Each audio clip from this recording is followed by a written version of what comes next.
in Legion. our So game. you're a silencer hater. I'm Yeah. a bit of a Legion commander hater. Okay. I have to admit. This is one of those heroes that I often feel like when this hero wins, it could have been replaced with a medley of other offlaners. Relatively easy to play around when you're talking about the pro level, you know, the best of the best.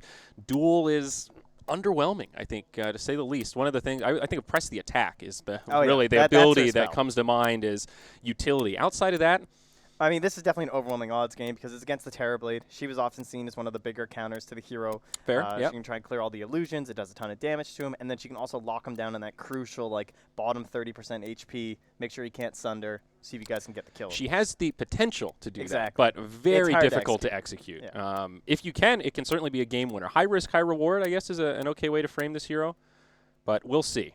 Now, Dazzle, this is what I'm talking about. The Fly Classic. Paired with the Terrorblade, this is prime Dazzle territory here, Trent. Okay, yeah, this is quite nice, not going to lie. And it's amazing against Elsie. It is, like, not a hard counter, but you it's get definitely dual, a hard counter. No, I think if there's anything in Doe that actually you can qualify, like, hard counter's a little overused, but I'm pretty sure that's a hard counter. I would say Culling Blade against Shallow Grave is a hard counter. Shallow Grave against that, because it doesn't, it buys you some time. Yeah, but it stops them from getting the dual damage. I think that's a pretty big counter. Yeah, okay. That's like the whole hero. All right, I'll concede. Hard counter. Please do. Hard countered by the Dazzle. Let's go. Definitely going to be a pressuring lane with the Legion +1. Either Phoenix or Ogre can do quite well at bullying, even a TB and Dazzle. I'd be a little worried in that sense as to like how much pressure they can get on, but a lot of it's going to come down to like the first couple waves in that sort of a lane. Yeah, that's definitely true. The offlane pool is a little interesting at this point. I'm not sure if this Tiny is going to be positioned 4, potentially for crit. That's definitely been the more common Tiny. We've seen the Lena Tiny combo has been fairly popular as of late. Yeah, She's maybe still doing available. like an offlane and then like support Lena. And EG, they are a little light on stuns right now. That's one drawback to the Dazzle. Not a lot of control. And now the Faceless Void from Aster. China big on the Void. I feel like both Aster and VG kind of pulling it out a little bit. Okay. Maybe the region's just more into him. I don't think the rest of the world's quite as into the hero as that region seems to be, but that tends to be things in China, things in C. They like to have their own little flavor. I feel like Void and LC are not the most harmonious duo, as now the Ursa gets snagged by EG. Ursa. Okay, so Ursa, very good against Phoenix, very good against Ogre, good against Faceless Void. Basically, if you are in lane versus the Faceless Void, and he tries to time walk off any of your damage, the Fury Swipe stacks still stay. So he can keep putting on that additional damage. Fury stacks are not dispellable, so Legion Commander can't do anything against them in her lane. Against an Ogre Magi, it's like the one support that can actually go toe-to-toe with Ogre, because you will win that. And then against Phoenix, you have the Overpower versus the Egg. This is a damn clutch Ursa. And it's actually not bad against LC either. Not that he'll ever really be a prime duel target, but that is someone that LC does not want to duel whatsoever. No. So I'm into it. This was a pretty clutch pick. Wow. Now the question is it going to end up being this like crit Ursa? Do they feel like they can play greedy enough and just go for that early blink dagger? I feel like that's been the more common thing for Ursas.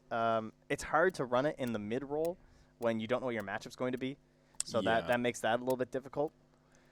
Are you worried at all about the lack of control for EG? I mean, basically the Tiny Avalanche is all they've got in terms of hard stun.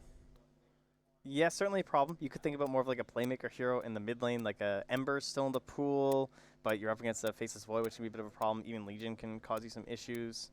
But like Puck, sort of a hero. I know, dead hero, but that's kind of the idea I'd be looking at here. I believe this will be a S4 Tiny. I think it's going to be S4 Tiny and a crit Ursa. I feel like that's how this is going to go, but I'm curious to see how this rounds out. And then I think we're looking at Sumail's hero last. So yeah, control you pointed out. Currently their Roche looks pretty good between TB, Dazzle, Ursa. Oh yeah, some pretty serious Roche their potential. Team fight Roche is pretty bad though. Like think about, they can take Roche very quickly, but they have to fight into Egg and Chrono around the pit. Yeah. That's a bit worrisome. Yeah, for sure.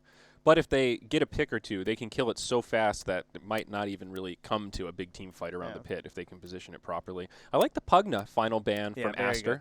I think Mirana is like my ideal hero here, and obviously it was banned out early because they picked Phoenix, and that she's like the go-to counter. But I feel like Mirana would just like really round out the speed they want to play right now. Yeah. And Pugna could also have helped accelerate.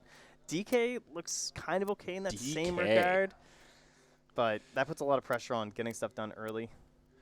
Well, with Ursa Terrorblade Tiny, I don't know if that's the worst thing in the world. They could certainly put on a lot of early pressure. TA gets banned out, and there's the Lena. Okay. Once the TA bans there, you're like, yep, it's Lena time. Yeah.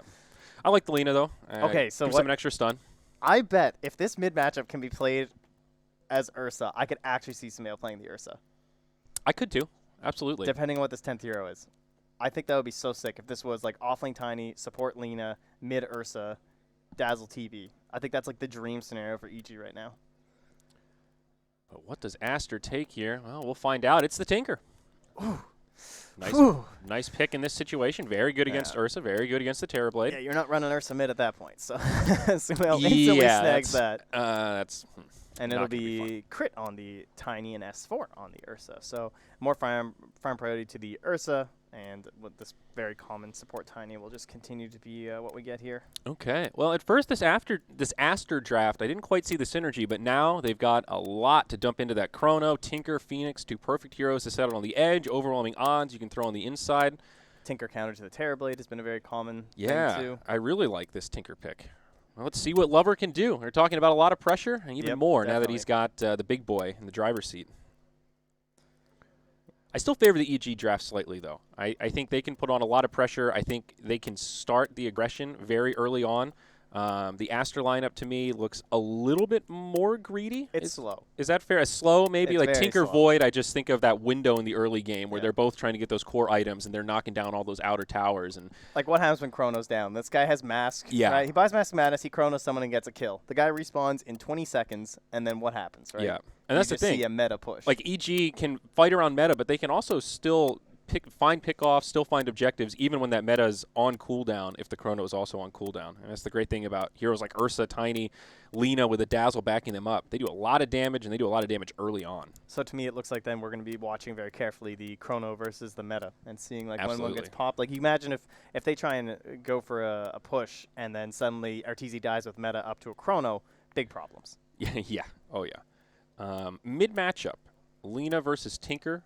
How does that go? Is that relatively even? I would assume it's Lina favored. Yeah, relatively even, but Lina beats everyone. So yeah. I mean, Tinker just does his thing, right? I guess to say it's even isn't really fair because Lina definitely wins the matchup, but then the Tinker just runs away to the jungle. So if you don't have heroes that can punish that, it's like... Yeah, he doesn't lose in the sense that she's going to kill him over and over. But unless he tries to stay in the lane. So well, that'll be the question. I mean, that could always happen. That's fair, but if things go according to plan, definitely not. All right, game number 1. This is a best-of-3 series, boys and girls. A lot to look forward to today. Group A and Group B, and tomorrow we'll have Group C as well as Group D. Are you ready to rubble? Great question, Crit. I think everyone's pretty much ready to rubble. You know, it's major time. These qualifiers feels like it was forever ago. I know. Finally, really we get here. What everyone's been waiting for, the first match on the road to TI, baby. This is it. It might not take a lot this year, you know? Just finishing in that top parts of one of these majors just might be enough to get you there. It's a fair point. Even the first major of the year, just so important on your journey to TI. Mm-hmm. Yep, no doubt. Well, we got 3 heroes from EG down here in the bottom lane. They will find the solo Sylar on the Void.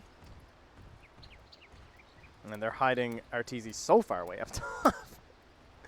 He does not want to be spotted 30 seconds or killed whatsoever here, so playing it super safe. Yep. Let's see here. But overall, it looks like it'll just be a 2 for 2, kind of the classic. Everyone's just going to swap up their runes, and all of the lanes look exactly how you would expect. The one question will just be, where does Fenrir go and where does Bobica go? And that's pretty much what will be rounding out our current lane situation here. I would think that you probably want the Phoenix bottom, and the Ogre will play up top, just so the Ogre doesn't have to play against the Ursa. Seems so. Creep's going to come out here. Initial bounties. Were we even spread? Yep. All right. Sorry, just tweaking some of my settings here, Trent. Ah, I see. Ready to rock and roll. Got a long day of Dota ahead of us. Got to get everything tweaked here while we still have time. All right, so we'll be the Dazzle, Ursa in the off lane, and Terrorblade Tiny up top for EG. Okay, so that is a little bit different then. A lot of melee up here in this top lane. He uses TP to go up there too, so Crit is dedicated at this point. He didn't just do the run-up or anything like that, whereas I think everyone has their TP still prepped on the Radiant side, so if there's any lane swaps, it will come out in favor of Aster. Looks like no movement so far. Phoenix Void down bottom. Should be a fairly even matchup, but the Dazzle putting a lot of pressure on this Phoenix to start. Yeah, this is a way better lane for EG, for sure. Like, this is a Phoenix with 0 armor versus physical harass spells like Poison Touch. So it's going to be doing bonus damage over and over. Very irritating. And then, again, we talked about this whole idea of not being able to dispel Fury Swipes, or not even having a method to dispel anyway, because your Faceless Void. And it just means constant Hey, pressure Trent, over and over. while we're paused, do you know how to turn the mini-map little icons back into colors? Because I'm a color kind of guy, and I don't know how to change it back. Oh, you can do the icons. You know what they look like. Well, you know sort what of. heroes look like. You'll figure it out. We'll do our best. I keep looking at that Terrorblade and thinking Shadow Fiend. It's really Well, messing with me here, pal. Let me let you know, there actually isn't a Shelby. That Dire Courier shouldn't have been there. Uh-oh. Yeah, Whoopsie. that's not great. Well, a freebie for Aster. I'll definitely take that. I'm pretty curious what build Fly's going to go on the Dazzle here. They might get this first blood on Baboka. He's very low, and that'll do it. S4 grabs the bonus gold on the Ursa. Okay, take my courier, take your life. Still probably coming out in favor of Aster. But this might be a game where we'll see an extra point in Poison Touch relatively early on. Like you mentioned, the Phoenix with no armor. This is a situation where the Dazzle can just bully him for the next couple minutes. Versus the Void, too, that actually looks pretty good. Like, I would definitely like a 3-0-2 sort of start. Okay. For the Dazzle. The aggro Dazzle, so to speak. That build has been becoming a little bit more popular. Yes, a couple pro players have been doing it in pubs. Yeah, when you spammed it, it was terrible, but no, actually, you were onto something. I'm a trendsetter, Trent. Yeah, I was ahead of the time. Yeah, I can tell. And Fly just constantly keeping up the harass. And he's a little bit deep here, though, but no lucky bashes, at least not yet for Sylar. One more. Come on, give it to him. Oh! Just cannot buy a bash on this man. Run, Fly, run. Poor Dazzle. Well, how's our top lane going here? Terrorblade, 11 CS against the 11 of the XXS Legion Commander, so pretty even up here. Yeah, and this is with the Ogre roaming to the mid lane to try and upset this bounce, because Sumail is dominating at this point and has an Arcane Rune, so Lover can't even move in here to like do anything with that Ignite either. So in the mid lane, is this the spread you'd expect Lina Tinker, or is this extra dominant for Sumail? I would say it's a little extra dominant, especially considering this guy has no courier, right? Yeah. Maybe if Lina has a courier, this is considered kind of okay, but that guy has no courier. That's a fair point. And he's getting wrecked. Yeah. Fenrir is just going to rotate back up top. Not much he could do in the mid. And down bottom, they will find another kill onto Baboka. S4 securing that once again. Not much the Void can do to peel for his Phoenix. Hang out with Kyle or something. He's just gonna start dropping peel now. Is that a cool? Kyle word? Yeah. I'm calling that a Kyle word. Okay. I don't want to tell you where I've been hearing that word. I've been playing too much World of Warcraft, Trent. I think that's where his problem started as well. Oh, I see. That must be what it is. All these WoW gamers casting Dota. Relatively quiet laning phase, though. A lot of farming, pretty minimal rotations. Phoenix been the only one to take a spill so far. Lover's made quite a comeback in the mid in the past couple waves, too, actually. He's closing that gap somewhat, and then there's no pressure on his camps or anything at the moment, so he'll be okay in that regard. Just look for some stacks after.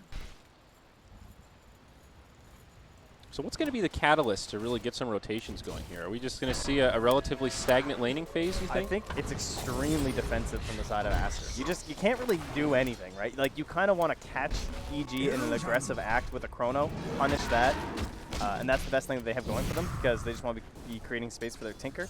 I think XSS is going to have a little bit of a hard time getting his first couple of duels rolling, just because he's got an Ogre and a Phoenix. They don't have a lot of burst damage, really. It's kind of an awkward duo to, you think about smoking up with a duel. I want like a Lion or something with me, I want to drop like a Finger of Death on this guy. And we're going to have to hope for some multicasts. Yeah, I'm with you. Fenrir been roaming so much. He's still level 2. Gets tossed into the tower. Instantly Reflection meta. Yep, a lot of damage coming his way. Should be a kill for EG. And he'll go to the tower. 3-0 as we get close to that 5-minute mark. EG with a very comfortable 1,000 net worth lead. We'll see what the bounty spread looks like. Dazzle already moving into position down bottom. To trade some blows with Baboka here. For one, it looks like here. Fenrir will get the top, and Fly's going to get both at the bottom. Yeah. Further advantage for EG. Oh, and they had to spend 2 centuries to deward that small camp. That's why this pressure has been so heavy down bottom on Sylar. They just finally got it. And it took them until 4 seconds after the minute, so they still missed the next spawn. Oh, that's brutal. Yeah, that hurts the sport. Down bottom, Baboka taking a lot of pressure. Sylar able to time walk back. Fiery Spirits, slow down that Ursa. It's just Fire Spirits. I always call it Fiery Spirits. Yeah, I call it Fiery Spirits too. It's so actually, I don't blame you. It's actually just right. Fire Spirits. Today I learned. It's okay. They're very fiery. I'm sure it's fine. Arteezy getting a little low up here. The body blocks from Fenrir, that big fat booty. There's the press of the attack, trying to cut through the trees. Arteezy, 70 HP, will be okay for now. XXS can't quite find him. Low on mana here. There is an overwhelming odds. Arteezy still alive. Ring around the rosy. And XXS will And not get meanwhile, it. in your mid lane, your Tinker dies. Yeah, rotation from Crit. The tiny Lina combo, very hard to deal with. The CS difference still very much in favor of Sumail. He just got that kill, and there's an Invis room bottom. So Crit's going to find this, too. This is brutal. And now I would just kill this Tinker again, 100%. You just run back mid and kill him the second he TP's back. Yeah. That's how you win a Dota 2 game right there. And look at this ward Oh, they here. scanned! They know! Oh, no, Crit! But they've got the ward here, so they see him TP in. They know exactly where Lover is, and they might still be able to make something happen. Oh, Crit the pain! tosses him up to the tower. Sumail's there with the LSA, the follow-up avalanche, and Lover gets brought down again. Beautiful setup. They even knew it was coming, but didn't expect the invisibility rune. They had no vision on that. Somehow it gets even worse by wasting the scan. Like, how can that situation get any worse? Yeah. Just like that, I suppose. Yeah. Hard start. But the good thing, well, it's going to take him some time. Do they have any stacks in the jungle here? Bobica just failed one. Okay, well, that's a bummer. Yeah. But stacks in the jungle are one way Tinker can power farm his way back into this mid game. Of all the heroes to be kind of slaughtered mid like this, I think Tinker is positioned better than most to come back. And Fly's just in here already. Running around, seeing what's going on. But to Fly's credit, I mean, he knows exactly. This is Tinker's room to recover. He does scale up Grave. There's the TP out, and oh, sweet Dazzle, nicely done. Yeah, he knows there are not a lot of stuns on this Radiant side. At least they used to worry about quite yet. But I like the idea of what Fly's doing there, trying to move in, intercept the stacks, make sure this Tinker isn't just free farming in the jungle, still finding ways to put pressure on. Oh, Bobica, right underneath Crit here. Another Crit toss to Sumail. On the high ground, and it's another easy one. These Lina tiny games have just been so good to watch. Like, everyone's getting so skilled at this whole toss into LSA. Yeah. Fun little alley-oop plays as we hit the 8-minute mark, a DD on the bot, and a 2K lead already. By the way, there's still 0 kills for Aster at this point. There's the Soul Ring out on Tinker. It's pretty big for him. Fly pings out that double damage rune, so we'll see it picked up by Crit or Sumail. Looks like it's going to go to Sumail. Back into the jungle we go. Look at this positioning from Fly. 2 points in the poison as well, Trent. Yeah, I liked it. I'm not sure about the Shadow Grave. That felt a little unnecessary.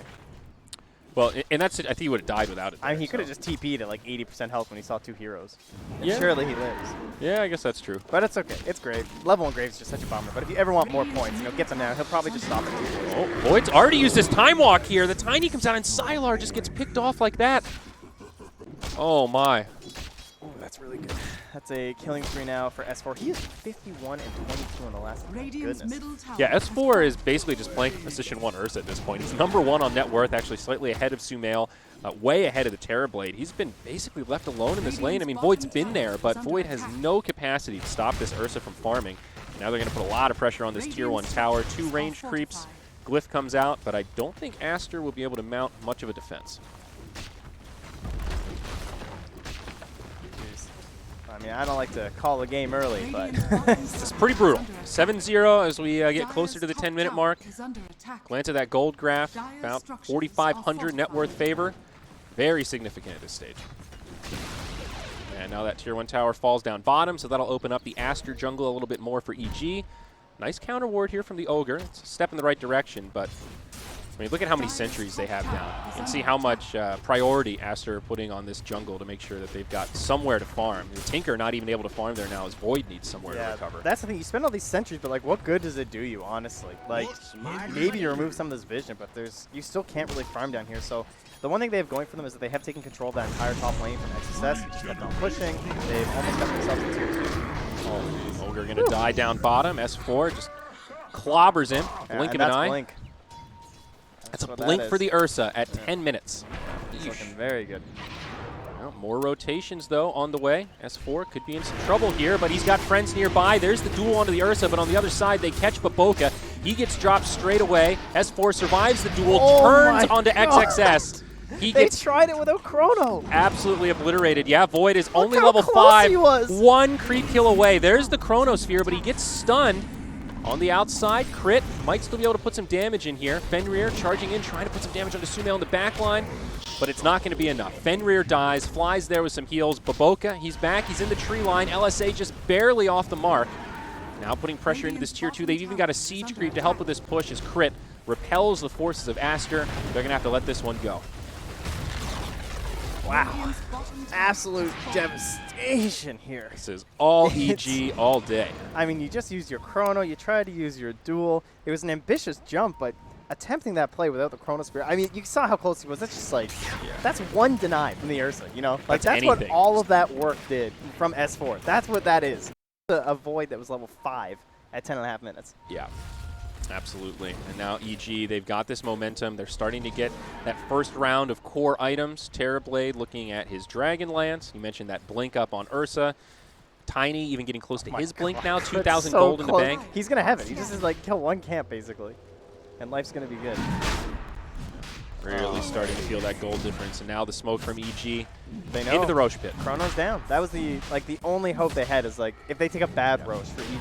And I'm sure EG would have just avoided it until the Chrono happens. They're never going to go for this if the Egg and the Chrono are both available. So. Look at this teamwork here in the pit though, Trent. Fly tanking the Roshan, toggling it back and forth. No lifesteal on S4, but takes it down easy nonetheless. Now an Aegis to the Immortal is secured.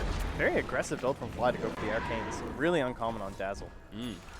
This is what I'm talking about, dude. Yeah. This is the pub Dazzle build right here. This is just keep on rolling. Like, the train never stops. I'm never going back to the fountain. Yeah. That's all this is to me. I like his choice to leave the poison at level 2, though. He got a lot of value out of it in lane, and now he's just transitioning back to that kind of traditional support. Yeah. All that matters for the poison is once the lane's over, then you don't really need it. Pretty much, yeah. Sylar down bottom. Oh, S4 blinks into the trees, knows exactly where Sylar's going to end up, and that Void gets pummeled once again. I mean, I don't want to say rush the game, but there's a chance they even think about a tier 3 with this Aegis. It seems a little ridiculous, but honestly, he just finished a Dragonlance on RTZ. I mean, is it 12-0 at 13 minutes? I don't know that high ground is that ridiculous. They've got such a sizable lead. It's unnecessary, let's be honest. Like, they should just be closing out the tier 1 top, then both the tier 2s mid and top 2, but for now, they don't really want the kill on Fenrir. They want something more than that. XXS going to be nearby, but he'll be able to make it back, it seemed. I haven't checked in on the Tinker in a while. Lover's been pretty quiet, just trying to recover his farm. He does have BOTs up now, but we'll see the initiation on to XXS. Crit starts things off. The combo's there. LSA into Laguna, and the LC will get brought down. Fenrir initiated on. Like, no hope. Absolutely no hope. That poor Ogre. Oh, now even Bobica. Dive away. He has no TP. He does have a supernova. I hope he doesn't use it. There's the laser. He's trying to fly over the tree line. He might actually still be able to survive here. Looks like EG are just going to let it go. Okay, maybe there's a chance he can do some sort of backstab in 15 seconds with an egg. Yeah, they're going to try and prep this. They're like, if we're going to find one chance, this is probably it. I wouldn't mind seeing Sylar there. He's got 3 TPs. Good thing about using one. Good. To min-max that unreliable a little bit. I doubt they're going to find EG here, though, because they're just going to read this. And I think Void's just going to keep farming. He needs this Mask of Madness so bad. I'll see with the press of the attack. Maybe thinking about initiation. Not able to find the angle. But now the rotation down bottom. Sumail on the Lina is going to join the Terrorblade. It looks like they're going to pressure Sylar. Double damage. Sumail hiding in the trees. Very smart. He's going to run right into him. He just wanted that 4th TP. Oh, no. LSA does miss, however. Sylar able to time walk away. TP's still available. Arteezy trying to find him, but Sylar, time walk to the other side now. Eating his way to get to a safe spot, looking for a TP perhaps. He's making space here, I guess. You could call it that. I'm curious where this is going to end up, though. And there you go. However, he can't contest the runes because of this, and they're going to get all 4, it looks like. I mean, he lives, and that feels like a victory, but at the same time, he's just TP'd back. He's running to, like, that's all wasted time where this Void is not It depends what happens top, though. That's true. Up top, Fenrir getting low. He'll go down first. Lover in the trees. There's the March of the Machine. XXS with a duel onto the Ursa. That'll be their first kill. However, it's just an Aegis. Ursa coming back to life. Crit finds the Phoenix. Hits him with a combo, and S4 will just walk away. Fly nearby. He does not get caught in the chrono. Ursa in trouble, but there's the shallow grave. Nicely done by Fly. Can they save S4, though? The Supernova does find the kill. And they will finish off the Dazzle to boot. So a sign of life for Aster. 2 much-needed kills in the top lane. Yeah, they're not going to lose anything from that, so very good start here to any hope of a comeback. Had to throw out a really early grave there from Fly because he knew the stuns were coming in. So And the Tinker. It's so much burst damage, you kind of have to use it early. Yeah, so that one looked a little bit fresh, but 9K lead still. If Sylar had caught the Dazzle in the chrono, that would have felt a little better. But there was a moment there I was like, oh, there's going to be a grave. There's a little turn potential here, Trent. Not quite. Still massive lead for Evil Geniuses, though. 15-2, nearly a 10K net worth advantage. I think they're all right with a small stumble there. All 3 of their cores are top 3 on net worth right now. I mean, all I would say, though, is that with that Aegis, they didn't get a single tower, which is a little surprising. That's true. Considering the position they're in. But maybe the next round of items is when they'll put a little bit more pressure on the map. And currently smoked up mid. Hard kill on Sylar, though. Maybe looking for someone a bit easier, like XXS, perhaps. Legion Commander does have a Blink Dagger. They invested a ton of sentries here from the Radiant side, too, so not the best forward vision. That's why they're here, just putting some more down on the side of EG. I think you were right earlier, though. EG, not in any hurry. They know they've got a comfortable lead. They're just going to keep farming, not get hyper-aggressive. So they've got potential here for a blink toss in the... Oh, there's the Void. They might try the blink toss to Sumail. Void looking for the Battle Fury. They will connect onto the Void here. Big follow-up damage, but they can't bring him down in time. Time walk back. Now Crit in a lot of trouble. On the other side, there is a duel out on S4, but he does survive through it. Shallow Grave just in time. Phoenix Egg will get popped, and that'll be the first casualty of this fight. S4 makes it into the tree line, gets healed by the Dazzle, and he will survive. Good fight for EG, though. Really wanted that Void kill. Nice save from XSS, though. That was Sumail was trying to min-max, right? He's just trying to like wait for the Laguna, see if they have enough damage, but then he gets pressed the attack. So that canceled the stun on Sylar, and he's able to time walk off when you would have been expecting it from the side of EG. So, hey, what did we say during the draft? LC, press the attack. That's what she's all about, baby. It's had more of an impact than the one duel victory on an Aegis. That's for sure. Yes. Plus 10's nice, but I guess that's part of the value of the Ursa pick here. The way S4 has been playing it, I think this LC has felt like I have to duel the Ursa because he's just in there. And not that he wants to, but limited on choices the way EG's been taking these fights. Now a Basher up on the Ursa. Smoke rotation, though, from Aster looking maybe for the Lina. Sumail going to head back to friendly territory. Could still get caught here, though. There's the press of the attack, and he's going to walk right into him. Okay. Nice dual kill there. Dominated streak ended. XXS will get credit for the kill. 20 damage. They're clawing back here, man. I don't know. This is very impressive so far. I have to say Sylar presses on it there, but he's going for a Battle Fury. He's saying, I know where this game is going if we're ever going to win. Yep. I think it's the right call here. Abandons the Master Madness. Pressure onto this tier 1. They do force a glyph, and now S4, he's inbound. He jumps in, does not get a bash. 2x multicast instead. Now Sylar drops the chrono. Whoops. They just turn onto the Ursa like that. EG, what are you doing? Small miscommunication there. Fly just a little bit too far back. It is a level 3 shallow grave, but still not enough range to save his Ursa. That one extra point in poison. Seemed like S4 was forcing it there. He just kind of jumped into 4 heroes. I mean, it's like if you get that bash, you know, it's one of those. That's true. He rolled the dice. S4 the gambler. I like it. Well, the tier 1 stays standing mid. So EG have only lost 1 tower. It is that top tier 1. Like you mentioned, they haven't really taken any other objectives for quite some while now. We're getting close to that 20-minute mark. Still a tier 1 standing in the top lane for Aster, and still a tier 2 in the mid.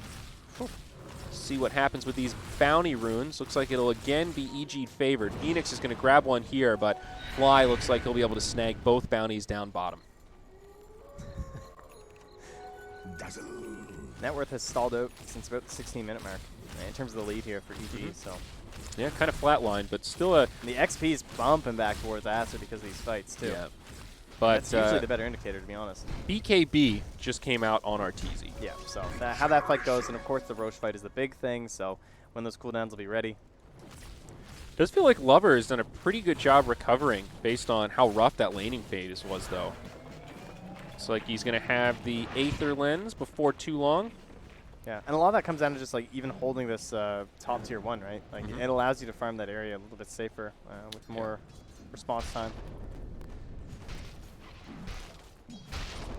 Sumail just lurking nearby here. Throws out a casual LSA there. They probably could have jumped him, but then there would have been a press the attack there from the lurking Legion, and then it'll all just come down to the rolls on the bashes from S4 as he was waiting on the high ground to blink in. Yep. Lover also has the Blink Dagger. Forgot to mention that, but that core kit for the Tinker at least now, so he can be mobile. You know, he can pretty confidently push out these lanes and hide in the trees. This is that stage where he becomes a very, very significant nuisance to deal with. Terrorblade picks up some extra HP as he hits level 15. Wow, they put a lot of XP onto this Phoenix, actually. That's very impressive. They really needed that. I was expecting to be like level 10. Oh, here we go. Initiation. They grab Arteezy, but will they be able to finish him in time? It's going to be close, but no cigar. There's the ult from the Void, and they're still not going to be able to bring him down. The Yule Scepter stops Sylar. The Supernova does go off. Another stun onto Arteezy, but he drops the Sunder onto his own Dazzle so he can get healed up. Now blinded by the Tinker. This is not good for EG. It's a 2 for 3. A lot of low health heroes. The Phoenix will get tossed back to secure a double kill for Crit, making it a 3 for 3. But Aster take a surprisingly good fight, and I think they will find the net worth advantage. Absolutely. The comeback is real here. I don't look at the XP swing again too. It's going more their way. So much damage from the Phoenix in that situation, and even though the Grave was there, they just put everything on TV. First the duel, then into the Chrono. Eventually, you're going to get there, forcing to Sunder Dazzle, and then they just end up getting double kill instead. So this Tinker, going for the Dagon too. This has been very common on the Tinkers as of late. Especially against Terrorblade. Yeah. So good to have that burst damage. It feels like you might want the Ags, obviously, because you have a Void and you have a Terrorblade you're playing up against, but I like it. Yep, See and that was bursting down. Also the 10-second BKB on Terrorblade. So in theory, that's like the hardest fight Aster's going to have to take in the mid game. Ooh, that's a quick and easy one though. Okay. One thing we can say is that maybe they'll get more. Faceless Void getting very low. Are they going to be able to finish him off? Phoenix with the heals, but there's the Yule Scepter.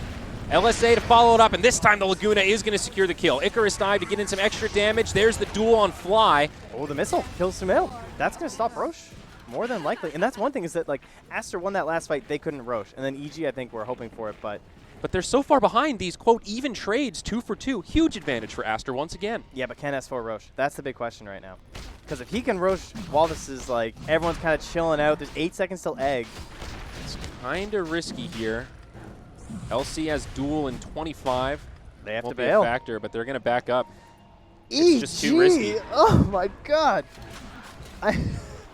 I mean, this felt like how do you even come back from this as Aster? It feels actually ridiculous. They stalled out so hard on EG, and they went right into the nosedive. Like, the propeller stopped spinning. Yeah. I mean, it just seemed like Aster took this mid-game of we're going to play very defensive. We're going to just try to make space for our cores to farm, and then they started using their ultimates in the proper order. You know, that first really bad team fight we saw, Void didn't even have the Chrono. Since then, they've done an exceptionally good job. It's still uphill, though. Stacking all their ultimates. I mean, that's really what's been able to do it. Now Roshan, smoke into the pit. They're hoping that EG come to contest this, and they're going to take the haste route. You're going to head up to the high ground. XXS grabs Fly. The Dazzle is the ideal target for the duel. No shallow grave, and that'll be the end of the Shadow Priest. Looking for more. S4 does blink away. Looks like he'll survive, but on the back line, Crit all by his lonesome, looking for a TP out, trying to use that lack of stuns, but they've got it. Lover has the burst damage. And now Aster, they should be able to just grab this Roche. Unbelievable. Aster Dota showing up in the second half of this game. Power of the Tinker, man. You pummel him in lane. I mean, that was no Chrono. Yeah. Arteezy's not there, of course, where like the fight's happening. Not that you really expect him to be, but there she goes. And now the question is, who gets it? They're going to get the Sylar. Yeah. Looked like they were thinking about it a wee bit there. So he's got his Battle Fury. Shadow Blade going to be next up for the Faceless Void. Give him some initiation tools. And Tinker does have the Dagon now. Still only level 1. Going to leave it there as Aghanim's is now queued up next. Now the question is, though, this is the Bloodstone for Sumail, so he cannot die again. Like, this is the point where EG need to really get a grip and start going back on the train. Like, suddenly there's only a 3K lead. Oh, top lane, S4 and XSS playing around here. but Blade Mills will be enough to end that. Yeah, it seems like it. Phoenix is going to be inbound, but they'll both just TP home. Yeah, there's a cheese down the Ursa, or the Legion too, so can't really commit into that one. But like, if they lose all these Bloodstone charges, that's going to be just. It'll essentially be a net worth lead for Aster at that point, right? Yeah. I don't know, Trent. I've said it a couple times. I think this Tinker is going to be the difference maker for Aster. I don't really see how EG can control him now unless they catch that like perfect initiation with the Tiny in the backline or something. But if Lover continues to play the way he has, they don't really have an answer to catch the Tinker out. Yeah, they have like Blink Bash. I mean, that's one of the best ways to do it. Just Blink Tiny. They have good options for it, honestly, but he's played very defensive. Yeah, kind of. The way he's positioned, though, it hasn't been easy for S4 to get in the back line. Crit nice ends up in the trees, and now he will get caught by the duel. That'll be extra damage going the way of LC, and now that Tier 1 tower mid will fall in favor of Aster. 2K net worth favor for EG. Aster have just about leveled it out, and they are hungry for more. The Sunray like that, too, where you just instantly put it on him so you can't blink out. Yeah. Is a nice play there from the Phoenix to ensure they get that kill. And they're just going to keep on pressing forward. This Bloodlusted Void with the Battle Fury. Farming up a Storm. Siege third creep on the net worth. He has surpassed the Lina. This is the level 5 Void at 10.5 minutes. Look at this guy. Easy Tier 2 tower in the mid lane. Well, Trent, we've got a real game on our hands here. I don't know how much the game is left at this point. EG, they got to find something. It feels like they're panicking a little bit here. Yep. Flying Sunail, backing up down bottom. Anticipating this rotation could be inbound as Aster go back to farming their jungle. S4 farming the other side of it, looking for an Abyssal Blade up next on the Ursa. 2,500 gold, not too far away, but certainly still has a little more farming to do. I like these Tinker Wards down bot, though. Like, if maybe this will be the difference maker, right? If they can get this lane pushed in, they can find themselves an opportunity on Lover, that would be great, but for now, they're just using the Shadow Blade aggressively, posturing to take another Tier 1 here, and the question is, will EG actually respond? Do they want to fight this? Can they fight this? Yeah. Also, the Spirit Vessel is up on Phoenix now with a 4-staff inbound. We are pretty leveled out here. 9-second BKB on the Terrorblade, ready to rock and roll. He's got the SNY and Lincoln Sphere queued up next. And they're looking at this tower, but it's been ditched by Aster. So it's going to be a little bit more wasted time here. And now as EG, you're like, okay, do we stick around for the bounty runes? Like, there's a whole 2 minutes now. Things are just getting a little weird. You got 5 heroes just standing. Very limited vision right now. And just in general, I think both teams only have 1 ward down. Radiant deep in enemy territory, and Dire have that Tinker ward that you mentioned. Let me tell you a story about GPM talents. Yeah? On an Ogre and a Phoenix, they mean that you can buy 1 billion sentries. This Ogre is just, he's got 3 sentries. He just he's plopping these things down like You're candy. Right. Yeah, they both got the level 10, 90 gold per minute talent. It's been adding up. It's very hard to get vision control against that. And that's why this Ogre is just so popular. Like, he wins the lane, and then he controls the vision game, too. Down bottom, Baboka with the TP. Looks like he'll be good as he flies off the map. Very nice. Well, they're going to find that pressure into the lane. Getting pretty close to Aegis expiration here. Aster would love to find something at the moment. DD, the last bits of that Aegis, but yeah, only 50 seconds left. I think they've played reasonably well with it, though. The Void's been in the front line. They knocked down some towers. They didn't get that huge epic team fight they were hoping for, but they still used the Aegis as a tool to increase their aggression, right? I mean, there's a pretty clear fear in EG, I would say, at this point, right? Like, they have solidified their vision across the whole map. It feels like EG has nothing but that 1 Tinker ward bottom. Well, with all that said, though, I mean, Aster basically has to do what they did last time to shut down this Terrorblade. TB is still such a scary hero in games like this. 1 good Sunder can absolutely change a team fight. Still a lot of pressure on Aster to find that CC chain so that the Terrorblade doesn't get that opportunity. And with the Lincoln Sphere and BKB, that's going to be a little more difficult. Yeah, very defensive here. I like that, though. It makes the initiations a little bit tough on him. Or we're trying to get all the damage before he can be Grave, too. And probably going to see, I'd like to see an Aether on the Dazzle, if possible. I feel like that would be a nice way to play from here. Because it really seems like he's going to have some issues. Definitely going to be tough for him to afford that, but I agree it would be great. He's got the energy booster already, right? So he's good. Yeah, no, that's true. I was thinking more, I think most of his gold's going to wards here for the next couple minutes, so I don't know at what point he's going to be able to stop buying wards and pull up for those last couple pieces. Maybe he should get a GPM talent. How about that? Damn it, Dazzle. What's your issue? We talked about this. Get one of those, would you? Yep. I could see those being done away with, to to be honest. I'm a little out on these things. They feel like respawn timers to me now. I think that's a extreme mean, comparison. The respawn timers were just dumb. 90 gold per minute is... GPM towns, dude. Free sentries? Yeah. It just makes you better than other supports. And I hear you. Initiation XSS. Ooh, straight toss. Not a toss back. Be the follow-up. Pops his BKB, so doesn't get clipped by the stun. Blade mail. And EG will just back up. They have a sentry there, too, so they spot Sylar. See the Void, yeah. That is a BKB also on the Void now, and a gem picked up by the Phoenix. Okay. Time to close out the vision. Another initiation. Crit jumps in. There's the toss back onto Sylar, but he BKBs. It's a great Chronosphere. Yule Scepter used by the Lina, but Fly, he's off to the side. They do find him in the trees as Lover blinks over. All 5 still alive for EG, but Crit finally gets brought down. Now the stun onto S4 from the Supernova. It's not the fight that EG wanted. Fenrir finished off Sumail, and it will be a 3-0 as EG limp back to their side of the map. 30 minutes in, Aster have taken the net worth advantage for the first time this game. A combination of Ignite and Rockets, I guess, must have brought down Sumail. He was way in the back. Yeah. Trying to escape there, and the Grave just not there as it had already been used. Brutal. Felt like EG really tried to force that, though, with the Tiny jumping in. They handed Sylar a pretty easy chrono there. Yeah, but at the same time, they've just been like roaming around on the ball on the side of Aster, so like, how else can you fight them? I don't know. If you kill the Void, the fight is over. Yeah, I hear you. This one costs the tier 1. And there's a minute until they have the egg and the chrono back up, so maybe forcing that fight, it might be enough if it's a really early Roche spawn, or if they can at least get aggressive once again. I feel like they must have a lot of smokes on the side of EG. I don't think they've used too many. I see one on Fly, but I'm not sure. They might have more in the shop. Because it feels like they have not been using too many. Yeah, it definitely does.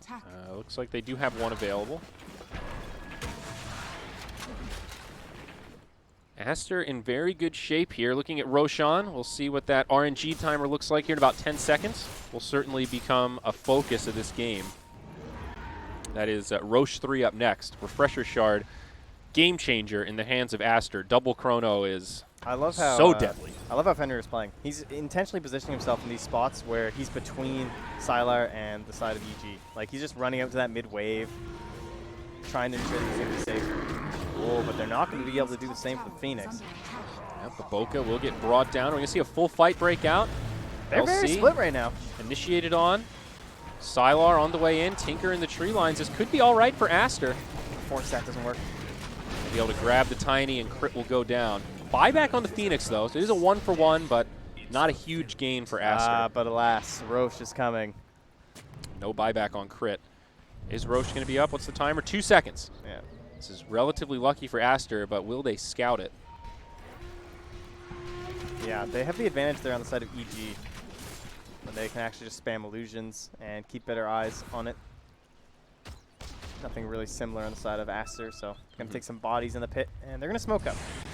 So they have 2 sentries and an observer on the Ogre. And time to try and solidify. Well, they don't even check the pit. They're just going. In fact, the scan hits them, so EG think they're in. Oh, they jump onto the Terrorblade, though. That Lincoln's actually saving him. The duel gets blocked. Whoops. And I think that's where this fight is going to settle down. Are they going to find somebody else? It's the Ursa. He was a little too far on the other side of the river. Oh, that Yule's from Sumail? He was going for the chrono. Nice save. Yep, Aster BKB, or Sylar BKBs, jumps forward, Chronosphere. Oh, he panics. Connects only on Sumail. He's got the BKB on, but it might still be enough. There's the shallow grave, and Sumail will deny. His egg goes off in the back line. Very chaotic fight, but obvious advantage for Aster. Oh, he had both for sure in that first chrono, and he doubted himself. Yep. He went for the cancel, but in the end, he still secures the fact that they kill Sumail, get some Bloodstone charges, even down if to it 6. isn't deny. So. And BKB is starting to wear down on EG as well. That was the 10-second BKB on Sumail, and now a 7-second BKB remaining on the Terrorblade. Value Lincolns, though, I have to say. Yeah, definitely. I mean, there's a reason he has to build so defensively. Like, this whole game is just Terrorblade for EG. It's the only way they can win fights. At this point, the Ursa has just stalled out so much, especially when he's trying to fight into someone like Tinker. All this AoE damage between Tinker and the Phoenix, even just random ignites spouting out, it makes it hard for him to go for like these blink plays. So he's fully reliant on just, like, if he blinks and just Abyssal's Lover, the fight could just be over, right? But yeah, sure. It's been Aster getting the jump every single time. Yep, that Tinker in the back line. And this is a really deep wraparound here now from EG, hoping for something. They go in. A Pistol Blade onto Phoenix. They'll bring him down straight away. Now Fenrir might be the next target of choice. XXS nearby, and now the Tinker even jumps forward. Crit will catch him. Big opportunity to try to kill this Tinker here, but they can't do it. He blinks off after the rearm. Now on the other side, S4 does get graved, stays alive a little bit longer than planned, but it's not the fight that EG wanted. Oh no, it looks so good. They had the dieback hero, but now it's crumbling. Sylar able to time walk away. The Ogre ends up getting brought down by Arteezy. They couldn't get him, actually. They had 3 heroes around Arteezy. He couldn't die. And on the backside, Crit did manage to finish off that Tinker first. So that should be enough for them to secure. They have to go for this, even if it's a little bit risky. Like, they know Phoenix has no buyback. They know there's no Chrono. Rough to do this without the Ursa, but I think you're absolutely right. I mean, this is one shard. of the only windows that they're going to find. This should be enough to secure it for them. So that's going to be like, basically we talk about how TV is by far the most important thing in this game, and now he's going to have everything twice with the shard. Yep. But still some more big items on the way for Aster. Faceless Void going for the Butterfly. He's just about there, so he's going to get a huge boost in his effective HP. Terrorblade now picking up the Scotty. A good choice, but going to have trouble cutting through that evasion. Also, the Halberd is up on Legion Commander. Going to be able to break that Linken's and get duels on that Terrorblade a little more easily now. The classic Legion item. The Linken's Breaker Extraordinaire. Oh, yeah. Also just straight up good against Terrorblade, too. Still a very even game in terms of net worth. Starting to feel rough for EG, but now a serious sign of life with that Refresher Shard Aegis secured. I think they're going to finally remedy that mistake of not taking these outer towers earlier on in the game. Like, this game could be so different if they were able to secure and try and take away some of this like farming space for the side of Aster. Yeah, especially that tier 1 up top just gives Tinker this access point to continue spamming out waves. Yeah. And finally, it's gone down, and now the tier 2 looks like it will fall as well, even if it's just creeps. Like, they know that they can't really walk into this. Sylar are too scared. Even going to use a glyph here. Yep, tier 2 mid also very low. Crit, he wants this, but they all know. Like, I don't know. This is an awkward standoff. This is right a now. tough angle. This is a game-changing fight right here. I think EG need to be very careful about how they take it. I mean, they're the one with Aegis and Refresher and Cheese. Like, I'm shocked that Aster even playing this out of the base, frankly, for a tier 2 at 15% HP and using a glyph for it. Yeah. Tier 2s both fall just about simultaneously, so that's it for the outer towers for Team Aster. I mean, they delayed a little bit of time, I suppose. That's still 3.5 minutes on the Aegis, so close to an MKB for Arteezy, but even with this fresh Scotty, wow. I feel like they could consider high ground. Man, Arteezy's farm is incredible. He just bought that Scotty a couple minutes ago. Yeah, he's ballooning quite a bit here. Number 1 on net worth by a pretty good margin. Baboka looking for an Eon disc now. Guarantee he gets the egg off. It's kind of a bummer for Aster that they had this window where the Butterfly could have been really effective, but it was completely mitigated by all the Roche 3 spoils. And that MKB will definitely be online when that next fight breaks out. So, yeah, it looks like Arteezy's just going to buy out.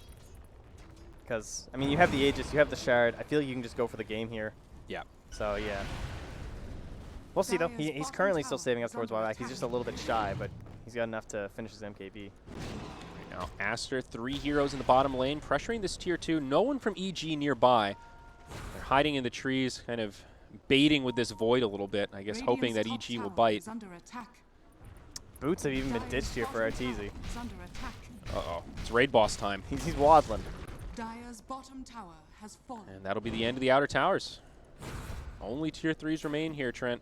Yeah, pretty bold stuff here. I don't know. They just pressure right up and no contest from EG. So that's a good snipe from Aster, just to like find that space and get an objective for themselves when they're fighting into Aegis, Cheese, and Refresher Shard. I mean, I like it though. They're trying to find objectives just to stop EG from forcing this fight right outside of the enemy base. I mean, they are honestly doing a really good job buying time on this Aegis. They're checking scans to see the bounty runs. Crit still comes in though, but it's an invisible Fenrir with the Glimmer Cave. Now Crit Aster and He's just wandering into the whole team. Awkward position here. Crit is going to be the one initiated on first, but he does have some friends. There's the duel. Arteezy joins the party, and Sumail on the back line almost catches the Phoenix, but it's not enough. Crit hits the shallow grave. There's the supernova, the raid but boss. Sylar gets brought down as the raid boss is here. This fight is looking good for EG. They'll bring down 3. The supernova goes off. Tinker not even in the fight.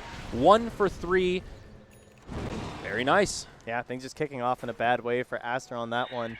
Not able to get off any of those key spells. And just no Tinker. I mean, Tinker is so much of their damage in those kind of initiations. The egg just feels so underwhelming without the chronosphere stacked up on top of it too. Yeah, no doubt. Nothing lost for EG there. Still an Aegis, still a Refresher Shard. Cheese also in the hands of Sumail, back up to 7 Bloodstone charges. I can't believe this guy has MKB and buyback. That is ridiculous. Buyback used by Fenrir.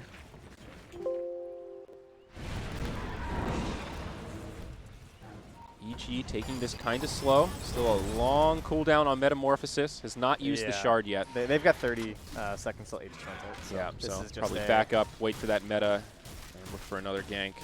Honestly, it feels like it just has to come down to another Roche fight. Unfortunately for EG, as you know, if that fight happens maybe a minute or 2 sooner, then perhaps you have a chance at cracking the high ground. But I think they need to just slow roll it once again here. Dire are scanning. Starting to feel that late game potential of EG as Sumail is just turning into a cannon at this point. Daedalus queued up, so his right clicks are going to start really hurting. Void feels like he's stalling it real hard, though. Like, he bought a Butterfly that's now countered by the MKB. Again, still the #1 damage deal on the Dire side. Going to be really rough for him. And then on top of that, he now feels like he needs a Lincoln Sphere. So he is not really progressing.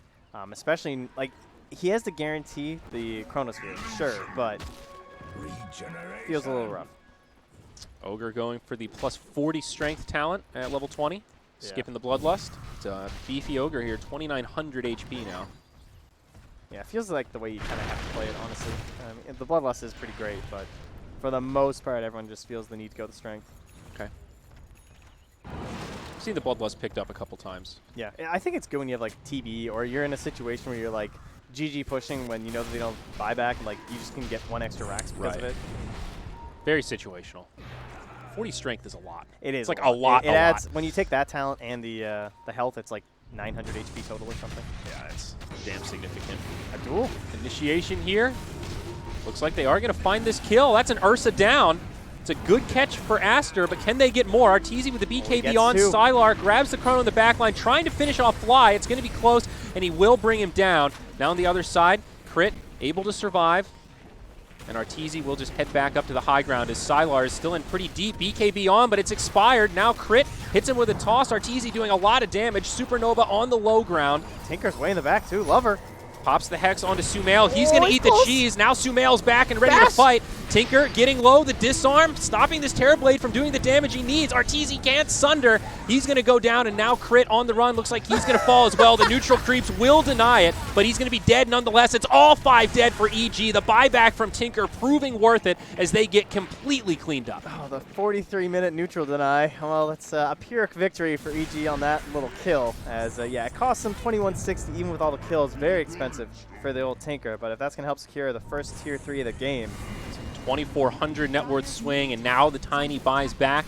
2 more heroes with buyback available. It's the Lina and the Terrorblade. He does have Metamorphosis. I think he used that Refresher Shard before he went down. Glyph already been used by EG. There's the tier 3 tower, and this will be at least 1 lane of barracks. Possibly more. We'll see what Aster does, and they're going to go for it. They want to force the buyback here. They're committing for more. EG have everything. Not sure what they're waiting for here. Maybe thinking that they can hold without burning the buybacks, and there it is. They try to bait him in. Now the TP's forward. XXS on the run, very low. EG have to get some cleanup kills here to make this worth it, but it might not be possible. The Void Time walks down. Phoenix jumps in, caught by a Yule Scepter, but we'll have another Icarus dive. No, never mind. It's Fiery Spirits. Boca just suicides in. Okay. Yeah. Nice catch with the Yules, though. I guess he couldn't make his way out. He was just making space. He was just making sure they couldn't chase. That was the only reason. He was 100% fine with dying there. I mean, talk about economic damage, though. It's an 8,000 net worth lead now for Aster, just like that. That graph. What a game so far. And well, Roche, though, the time is a-coming. So Arteezy's going to sit the pit 40 for seconds. a bit. Need some illusions. Yeah. Of course, they won't know that. It's relatively early. Brutal And, for EG. I mean, All in these the end, though, buybacks. this is a Terrorblade game. So if they get the Aegis, the Cheese, and the Shard, this game could just be over. Well, EG could just Speaking run of it straight Terrorblade, down. he's level 24, almost level 25, and we've seen what that 5-second cooldown on Sunder can do in team fights. Well, I mean, he hasn't been getting off anyway, so. Yeah, but I think when it's on that short cooldown, you can You're use a it a little little more more. liberal. Yeah, exactly. Yeah. Exactly. I think he's been trying to save it for those clutch times, and Aster have just been playing around that very well. So a potential game changer Look at for this EG. pacing from Sylar. He's so slow. Well, Crit jumps in. Initiation onto Sylar. Follow-up LSA will be off the mark. Buyback from Phoenix used again as the BKB gets popped by Sumail. Aster finishing off some wards here. An awkward angle for EG to try to initiate. They had the Dire Courier in there, so they know Roche is up. And Aster, they're going to take their own posture here. And everyone's just going to play on the enemy side. It's perfect. Absolutely. Very limited buybacks here, but Aster with the advantage. Fenrir, welcome to the 900 bonus HP. You can just stand on the rune as an ogre at 46 minutes.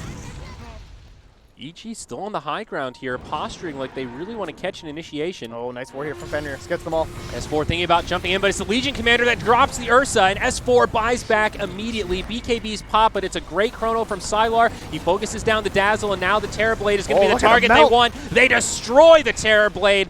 120 seconds without buyback. EG up against the ropes is now Crit, trying to make it back to his side. S4 with the buyback, jumps in, does bring down Baboka. Oh, he's going to need more than that. But is he going to be able to make it out? The BKB, only a couple seconds left. A lot of damage coming his way, and they're going to try to chase him down. Lover catches Crit here in the trees, has the Hex, has the damage, and it looks like he's going to follow suit. Aster did it. 5 down on EG, and I think that's game. There's no buybacks. This game is over. That's it. They call it. Trent, what a game indeed. Game 1 of this best of 3. EG had an unbelievable early game. 12-0, 13-0. I said this game was over in like 8 minutes. Then I think I said it was over at about 15 minutes, and then probably around 20 minutes too. I mean, unbelievable. Yeah. Aster showing so much resilience. That Faceless Void after an abysmal laning phase, the awful first fight where he's stuck at level 5 without Chrono. They completely brought it back. They stayed calm. They stayed cool. Love me, love you. Found all that space in the jungle to recover. I mean, I think that Tinker was one of the most standouts of this game for me with how well he went from getting dominated in the lane. Even we mentioned Sumail didn't even have a courier and was still dominating him, and he came back to do all that damage. I think the allocation of just like resources overall from Aster, very impressive. Like that Phoenix, when I'm checking this Phoenix, I'm expecting to be like level like 8 or 9 or something. When they're coming to these like key team fights, I'm like, okay, they have to fight around Roche. It's the only way back. He's the same level as the Void. Now, part of that is because the Void got a little bit, dumpstered in lane. But at the same time, they gave a lot of space over to that Phoenix so they could actually win some of these team fights. Yeah. So that early level 12 really helped them. But I mean, look at this. It's an 11K lead at 16 minutes. Yeah. This was really the first fight where Aster started regaining some of that momentum. That was their first two kills. Yeah. I mean, that just tells you what this game was looking like, and slowly it starts going down. You can see now it's a 10K lead, and this initiation was so good, right? The duel right into the Chrono, and then, yes, he's able to sunder his Dazzle, but in the end, they both still die. And look at Lover in the back, constantly spamming. The egg goes off, all of the damage flying through. You almost feel bad for Arteezy watching this team fight where he's just trying to sunder, he's trying to do anything, he's just getting completely shut down, finally uses the sunder, and basically just walks to his death. I think this one ended up being a relatively even exchange, but when you're that far behind, it was an advantage for Aster. And this is that pressure where it looked like EG maybe kind of forcing it a little bit, and they finally get themselves this toss back, but then Sylar comes in with the nice Chronosphere, and then EG are all just going to be driven back, and Sumail dies right at the end of the grave, too, just from an Ignite, it looks like. Yeah, S4 gets left behind. It's kind of a rough game for S4 on the Ursa. The early game, he had so much farm, he did so well, but in the mid-game, it got a lot more difficult. It was hard for him to find those initiations, and it seemed like the LC was able to just handle the Ursa once the Blade Mail came out. It's one of the key items. He got a little unlucky on a couple of those like first Blink Bash attempts. Yeah. Didn't go the way that he was hoping. But overall, I guess just like team fight initiation, maybe one of the bigger problems here. Like if you can't get those big single target jump-ins from the Ursa or from the Tiny, and you can't kick a fight off like that. Plus, when it's single target initiation like that, you have the wonderful tool of press the attack, and that happened a couple times where they could have gotten some solo pickoffs on the Void, but XSS was there. This is one of his clutch heroes. Right after the Magnus, I think of Legion Commander for this guy, and so many times he's shadowing this Void because he knows if Void dies and he can't buy back and they don't have a chrono, they're going to lose that game when you're down so far.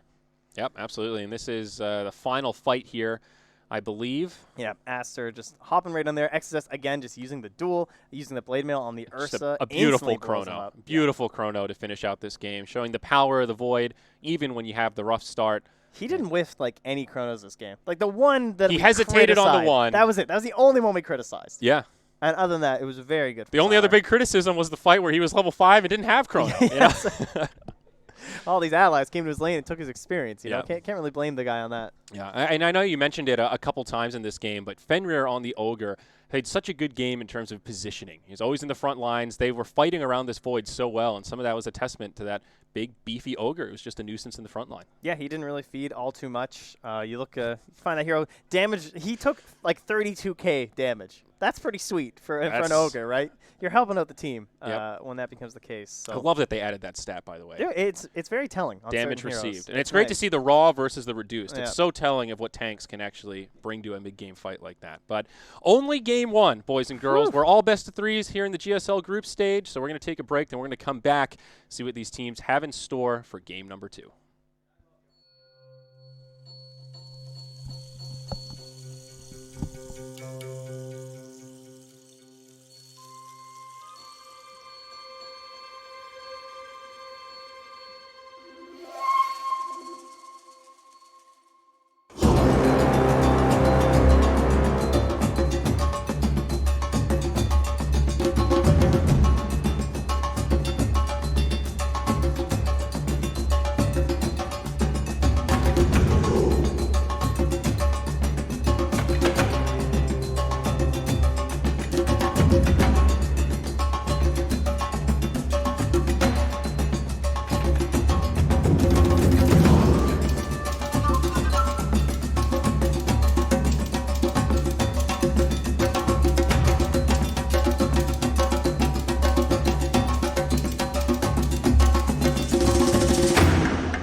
player's point of view with your favorite setup. Follow your favorite Dota 2 player in every detail. Watch esports your way. Get your digital pass now.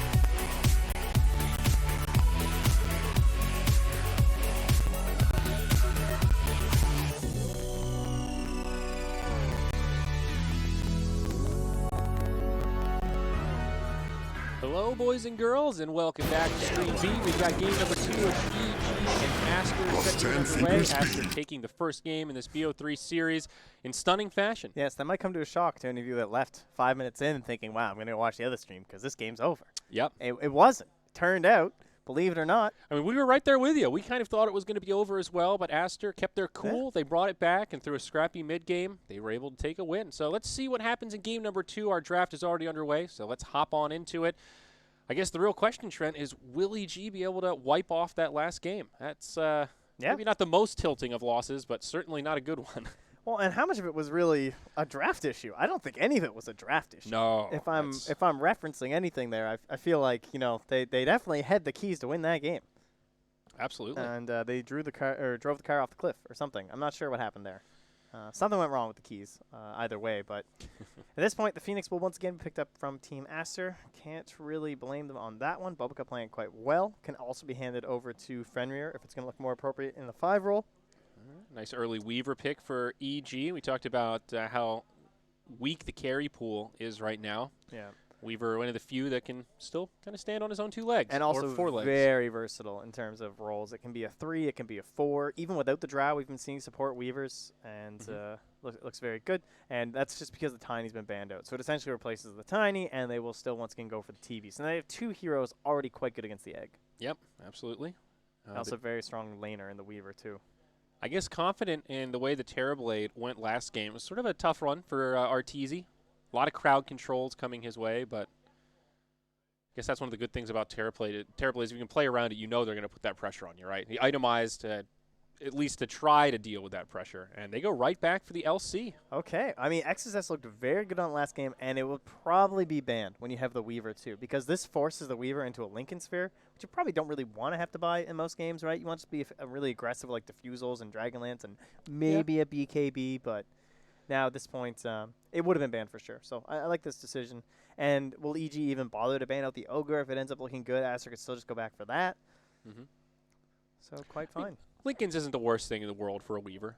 It's okay. It just slows you down a lot. And these Weavers that aren't position 1 do not want to be slowed down. Yeah, that's fair. Like, he needs to be playing really aggressively. You want the momentum, the big damage. Yeah, for TV. So you just want Diffusal and fight. Fair enough. Morphling banned out here, and the Winter Wyvern actually taken out by Aster. So I think last game there was maybe a bit too much pressure on Arteezy, and at least his hero to be the one that actually enables them to like push forward in the game and like actually gain more control. It feels like it would help if there was maybe another tower hitter or perhaps a way to set up better team fights or to counter initiate. Like they were definitely missing it on the counter initiation, especially like AoE counter initiation, like an Earthshaker or something like that. Yeah, I think would be a pretty key hero. Even an Earth Spirit, potentially for EG, something along those lines. You think EG consider banning out the Void? You have a Weaver, you have a TB, they banned the Dazzle. I can't think of much else that would really be more valuable. Okay. So I think that's fair. Like, they just played it well. Silo looked really good. Show me something else, right? Yeah. I know we've said it a few times, but it was also one of those games where the Void was playing from behind for a lot of it. So if you're able to get those good chronos, get that momentum, even when you have a bad start, if you have a normal start, it's pretty scary to think about what they could do. Dazzle also going to be banned here by Aster. So there's still like other safe heroes like SD, perhaps, if you want to go for like disruptions or something. Okay, the old Illusion Classic with the Terrorblade. Yeah. Very good against the Legion Commander. Yeah, it feels pretty strong because of that. The Wyvern out. Any other save position 5s they could go for? I think just the synergy with TV just makes it, like, pretty sure they're picking SD here. I'd be surprised if there's anything else. I mean, they could take the Ogre themselves if they felt like the Bloodlust is more valuable. That would also be fine.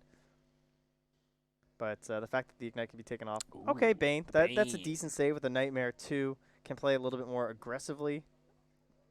Yep, nice BKB piercing disable. Amazing early game laner. Yeah. Definitely a lot of merit to the Bane pick here. Oh, geez, though. I mean, that's Bane into press the attack. So, like, the Nightmare's really good, obviously, because, like, during duels, you can just, like, slap on the Nightmare and that kills it. But you can also just press the attack off the Fiend's Grip. Mm-hmm. That's pretty painful. Yeah. You know, maybe the thought is the counter initiation tool, right? LC is going to be on the front lines for Aster in theory. Jumps in, catches a duel. That's your opportunity to hit back with a, Fiend's Grip or a Nightmare or whatever it is. Yeah, but I don't know. It feels like they're just picking more single target initiation against a Legion Commander, where we already saw the problems of that last game, too. No, you're definitely right. It's a cause for concern as now the Ogre gets snagged. So they will have the Bloodlust again. So far, Aster, 3 for 3, same lineup. Now, they don't have the 10th pick this time for Aster, and of course, Sumail's going to be getting his #1 hero that he wants for the matchup mid. And that puts some pressure in terms of heroes that you can pick. Like, I feel like Aster, Ember, looks really good right now. Just up against a Bane, it's pretty hard to get gripped, and then versus TV, it's one of those go-to counters. I was thinking Lena could be a safe mid for Aster. Yeah, Lena's very common for the team that has 9th pick. And Lena and DK are probably the 2 most common mids that you'll see. She has a lot of burst to go with Legion Commander too. So that's a very safe pick. And I think that is very strong still against the TB and the Weaver because you have enough burst damage to actually bring these heroes down. So And she loves Bloodlust. yeah, she does. Bloodlust is great. So this should be either the crit hero or the S4 hero, if this is going to be an S4 Weaver or a crit Weaver. And it looks like it'll be a crit Weaver. More than likely with an S4 Underlord here. So benefits the Aura versus the Legion Commander, reducing some of that damage, but that's all plus damage. That doesn't really do much. Yeah, It's just a strong dead laner. That's pretty much all they have. And potential save versus duel, but it's a bit rough. They need a good frontliner here. They needed a beefcake that can basically do what the Ogre did last game. Be that positioning tool, get his body in the way so that Weaver and Terrorblade can kind of sit in the back and do their damage. So I like the idea of grabbing an offlaner like this. Doesn't help versus Egg, though. That's definitely true. And now Monkey King picked up. Not going to be a Bobica Monkey King this time, as much as he'd love to. This will be a Sylar Monkey King. He's been playing it quite a bit lately. Looks like, I think it's a hero he's still a little rusty on, at least in my opinion. It feels like he's missed quite a few boundless strikes and leaps and stuff. I was a little harsh on him at Hamburg. He had some questionable plays, but he's clearly getting better. He had some very good games, too. I'm just being a little harsh on the guy. So he's obviously probably more comfortable with it at this point, too. And it plays very aggressively with Legion Commander. Last time we talked about how it was a very patient game, and they had to sit back and wait for this Void and this Tinker, and eventually it paid off. But in this game, they didn't need to wait at all. Yeah. I mean, lots of AoE, Boundless Strike, plus Overwhelming Odds is a lot of instant burst damage from a very far range. Yeah, absolutely.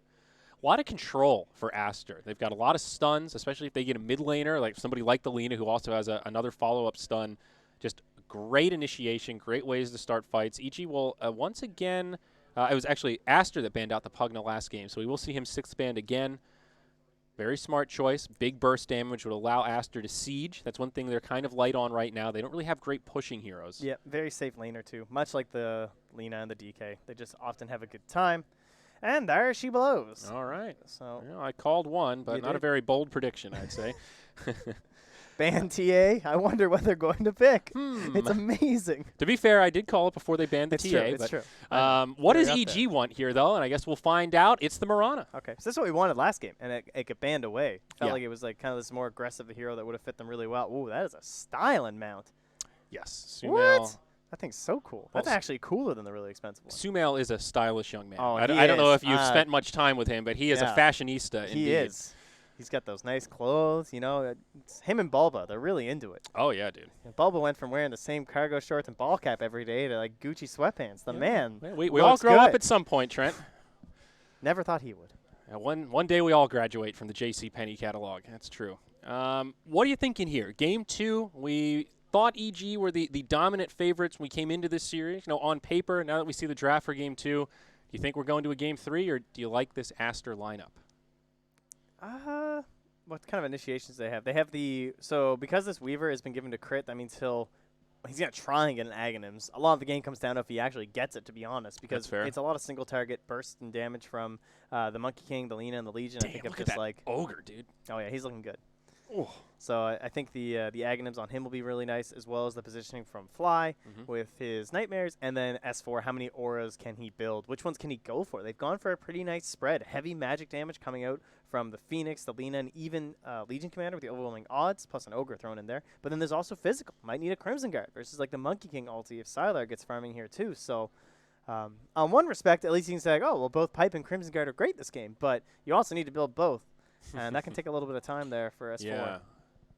I actually like this Aster lineup a little more. I think it's a little bit more straightforward what they want to do. As long as they don't get pummeled in the lanes and it's relatively even going into the mid game, I think that it's much easier for them to find initiations. And I think their team fight is just easier to execute. A lot of AoE damage. And you've got Wukong's Command, Phoenix Egg, things like that just really break up these team fights. For EG, they do have some great combos. And you've got the Mirana Bane, so you can set up for some arrows. Even the pit from the Underlord can be an effective tool for that. So certainly options for EG, but I think the ease of execution advantage is in favor of Aster for this one. Yeah, it's hard to go against them with the way that last game just went too, right? So yeah, talk about composure, man. So what happened last game that put EG on such a massive lead, right? The mid lane went very well, just because of the matchup. In this game, the matchup isn't anything too crazy. It's Lina versus Mirana. Definitely higher kill threat, I would say, from the Mirana. If she just like hits one of these random kind of stray arrows, catching you out when you're going for a last hit, that can be the deciding factor, as well as the fact that it's Bane and Mirana. So if Fly and Sumail really get rolling, that could be nice for them.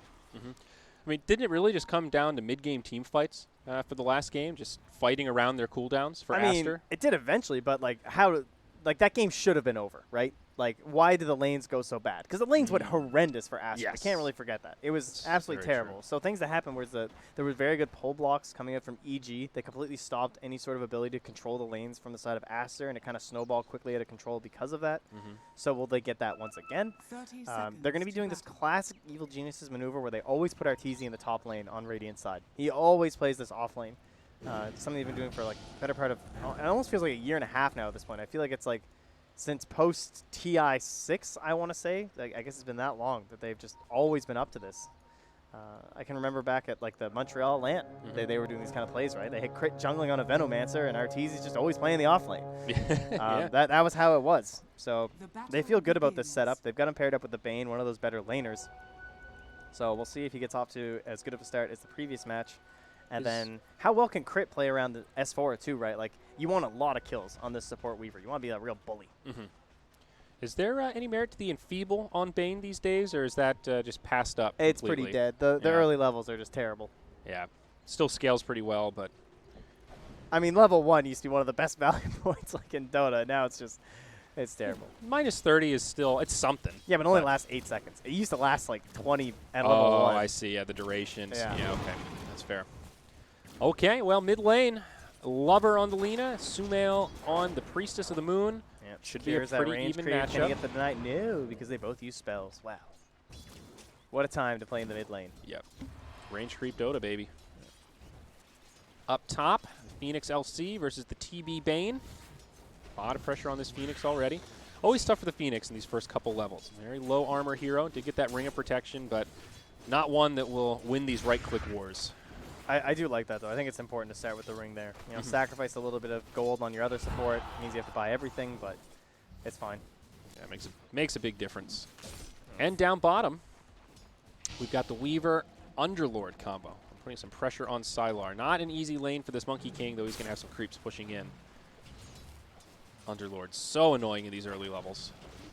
Yeah, they put some vision in here from the side of EG2 to spot, like if Fenrir wants to go over, go for pills or something like that, and try and grab the creep wave around, much like Fly is doing up top. And this is partially why they're able to run Arteezy up there like this. It's because if the lane ever looks sketchy at all, they just pull it back. So how does the Weaver build in this kind of a situation before the Aghanims? Is it about the Aghanims rush, or are there some stops along the way before you get there? Usually you want Spirit Vessel. Tends to be the one in this game. I don't really see anyone else building it, so that'll probably be the way to go for crit. I think ideally you want to give quite a bit over to this Weaver too. But even Underlords tend to be a little bit greedy, right? They just play this dead lane the whole time. So there might not be as much space as a usual support Weaver game. I mean, that's the great thing about Underlord. Once he gets rolling, if he doesn't get completely zoned out, he just spams that Firestorm. Pretty easy farming hero. Fly again, just taking that pull up top here too. Is yeah, Crit looks like they're actually gonna try and put some damage in here, but the life steal, it's a little bit tough. Fly, this is starting to hurt here. Still just pulling right past this Phoenix, but does not have level 2. And he's just dead. That's it. That's a first blood for Baboka. Arteezy still grabs the wave, so at least there's that, but definitely needed the second level there. It's because he ditched the wave before when he did the pull, so he's just not getting any of this experience. Great start for Aster. Arteezy's still getting like total free farm though, because they're just like pulling this back. Yeah, it's good for Arteezy, but the LC also, well, not quite free farm. 8-2, but doing all right. How's our mid lane going? Slightly favored for Lover. Double damage is up on Sumail. 3 denies on the Lina now. Yeah, if you don't get the kills on the Mirana, then the lane looks a little bit rougher. And no one's rotating to secure that too. So just not many people that can handle the Lina in a pure 1v1 situation, especially when he's getting this pressure on. They both have rune wards, it looks like. Or actually, the dire one doesn't even see the runes. Kind of interesting. It's a bummer. Just scouting for potential rotations, it looks like. Looks like they must have thought Bane was going to be bottom. That's a really odd ward by those Radiant Ancients. But anyway. Fly continuing to play aggressive here in the top lane. Throwing right clicks onto Baboka. Did finally get his level 2. Nightmare's available. Just trying to make some space for old Arteezy. Back down bottom, how are things faring? Pretty okay for the Monkey King. Things getting slightly better for Sylar. Level 3 up on the Weaver now. Yeah, it's kind of what last game looked like too, right? It was pretty calm, not a lot of kills to start off with, and then they just started racking up quickly for EG. It was like 16-0 or something like that. And it felt like Aster just couldn't make any moves. So we'll see if the same thing happens again. We still need that rotation from Fly, and it just feels really unlikely that he's going to end up coming mid for a Nightmare Engine Arrow or something like that. Just too busy trying to handle the waves up top there. So for now, the game just kind of stalls out. Terrorblade, definitely not the hero you want to leave alone, especially against the Legion Commander. As we talked about in the last game, the overwhelming odds. Very good against TB. Just saw it right there. Arteezy getting low, forced back to the tower. Yeah, meta's already been used, so he can play a bit more aggressively from XSS. Bottom lane getting low here, but the double balance on Sylar. Can he stay up? Looks like it. He's going to go for the run. The bug. 70 HP, and the Firestorm will bring him down. S4 secures the kill, and even Fenrir, he might get finished off also. The bug gives him the vision, and Crit able to commit to find the kill. Meanwhile, up top, though, Fly does get brought down by Baboka. Those are 5-minute kills, too, though, so they're going to secure both of those bounties in the bottom. And that means they'll go 3 for 1 on the bounties here. Yep, good stuff for EG.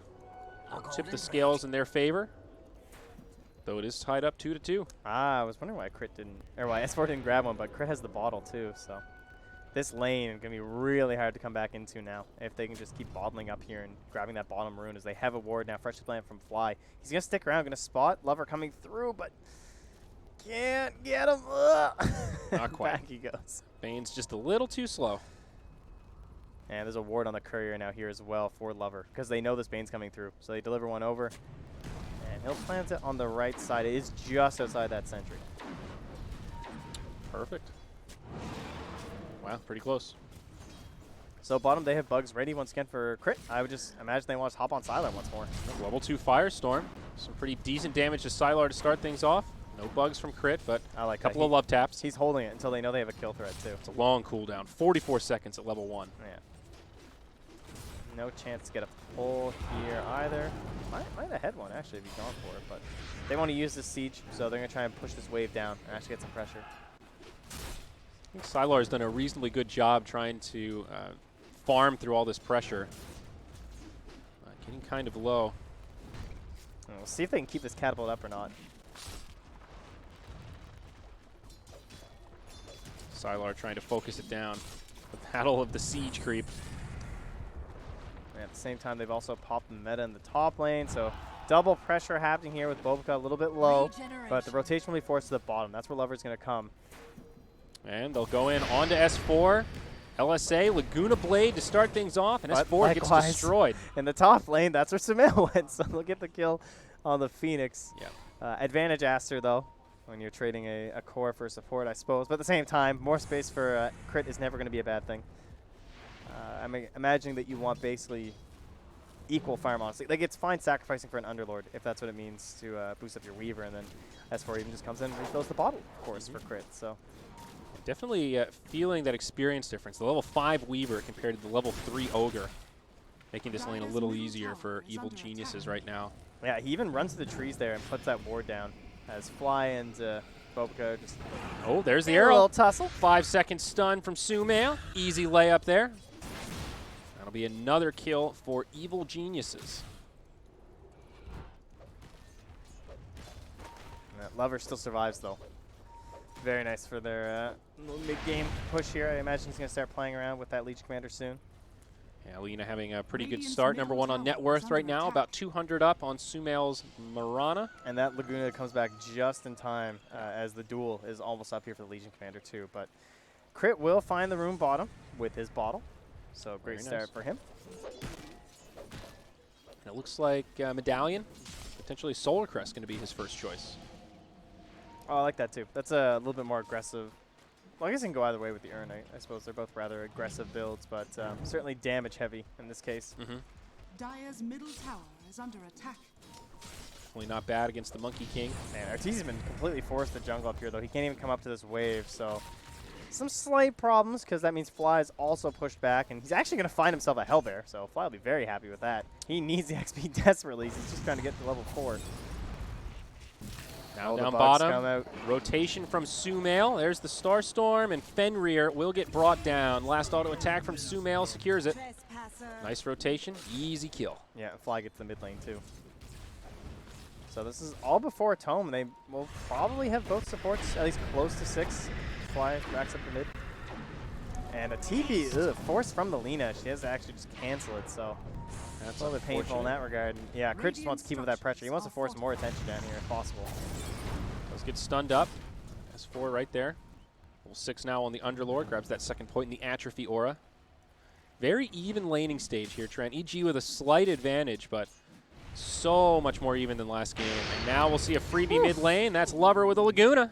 And Fly will take a tumble. Tower is under attack. Not ideal for the Bane. It's a level Yeah, 10 that, Lina now. yeah, one of the problems we're trying to soak up. Got to make sure you don't just feed away the kill, or it just really ruins everything that you were building on the mid lane. Fly will be able to get the Tome in 10 seconds, so he'll be 6, and then he can smoke over a kill. Crit gets hit there with the Laguna, but he'll be all right. Or the LSA, No, rather. sorry, the LSA. So if he had a Laguna, that would have been a He'd be kill. quite dead. That would be great. Battle of the Bounties. Money to burn. And it looks like Aster will be able to grab 2, 3 of the 4. Still got one up top here, but actually just enough to tip the scales back in their favor. They're going to go for the kill here with Sumail up top. XSS seems to be aware of it, though. I mean, they've had a lot of rune vision, so he might know. I'm not sure. Up still like 15 seconds on this invisibility rune. I guess in the end, he just knows Flies into the area, so there's always the risk of the arrow. But yeah, S4 still really low down bottom, as you guys can see. A little bit dicey. Has a lot of damage, though, if they end up being able to do like a TP turnaround or something. It is certainly stacking up from the aura. Lover and Baboka making the rotation down bottom as Crit TP's mid. So they're kind of trying to force a fight with the egg here. Ideally, they don't even want to have to use the egg. They just want to like take down this tower with the force them here. But similarly in the mid lane, I mean, you're going to lose your mid tower for this. Yeah, EG are just going to split it up and commit mid. No meta, but they force the glyph straight away. And down bottom, Aster aren't even at the tower yet. Up top, it looks like XXS Bobica, he's gone in. almost initiated on. Uses the egg just to help guarantee the kill. Plus, he's already super low. Easy one for S4. Or onto S4, rather. So they get what they wanted anyway, even though the Lina had to go back mid. So good plays there from Aster. Good Radiant's bottom And now distribution tower of is resources. under Get to attack. pressure this tower. Well done by XXS up top, though, continuing to play with that defensive posture. Yeah, he's just holding. Like, that was a lot of wasted time from Yep. Bane and Marana. That certainly cannot be understated. Sumail kind of shot the somewhat scouting arrow, hoping to hit the LC, sidestepped it. And made the whole thing pretty easy. Some decent damage on that bottom tier 1. And they do defend the tier 1 mid very easily. 800 HP there. Oh, I don't like this no Spirit Vessel. I guess he's like, he's trying to rush the Ags, and he really wants it, but versus like a Monkey King, that Spirit Vessel feels so good. Versus the Sunray, such a Radiant's clutch middle item. tower is It does under give them attack. Roche potential, though, with the Medallion, so, you know, there's trade-offs for sure. And maybe he's hoping someone else can go for it, but they're smoked up here. It is scanned, so good play here from the Radiant. There's no Moonlight Shadow yet, and they do not have the point for it either. So Sumail and Fly still pretty far forward. This rotation could actually work for Aster. Smoke's still not broken. looks like Fly's going to tank it. Vigorous dive across. It is a level 6 Bane, but he's just going to get brought down. Laguna Blade, no messing around for Lover.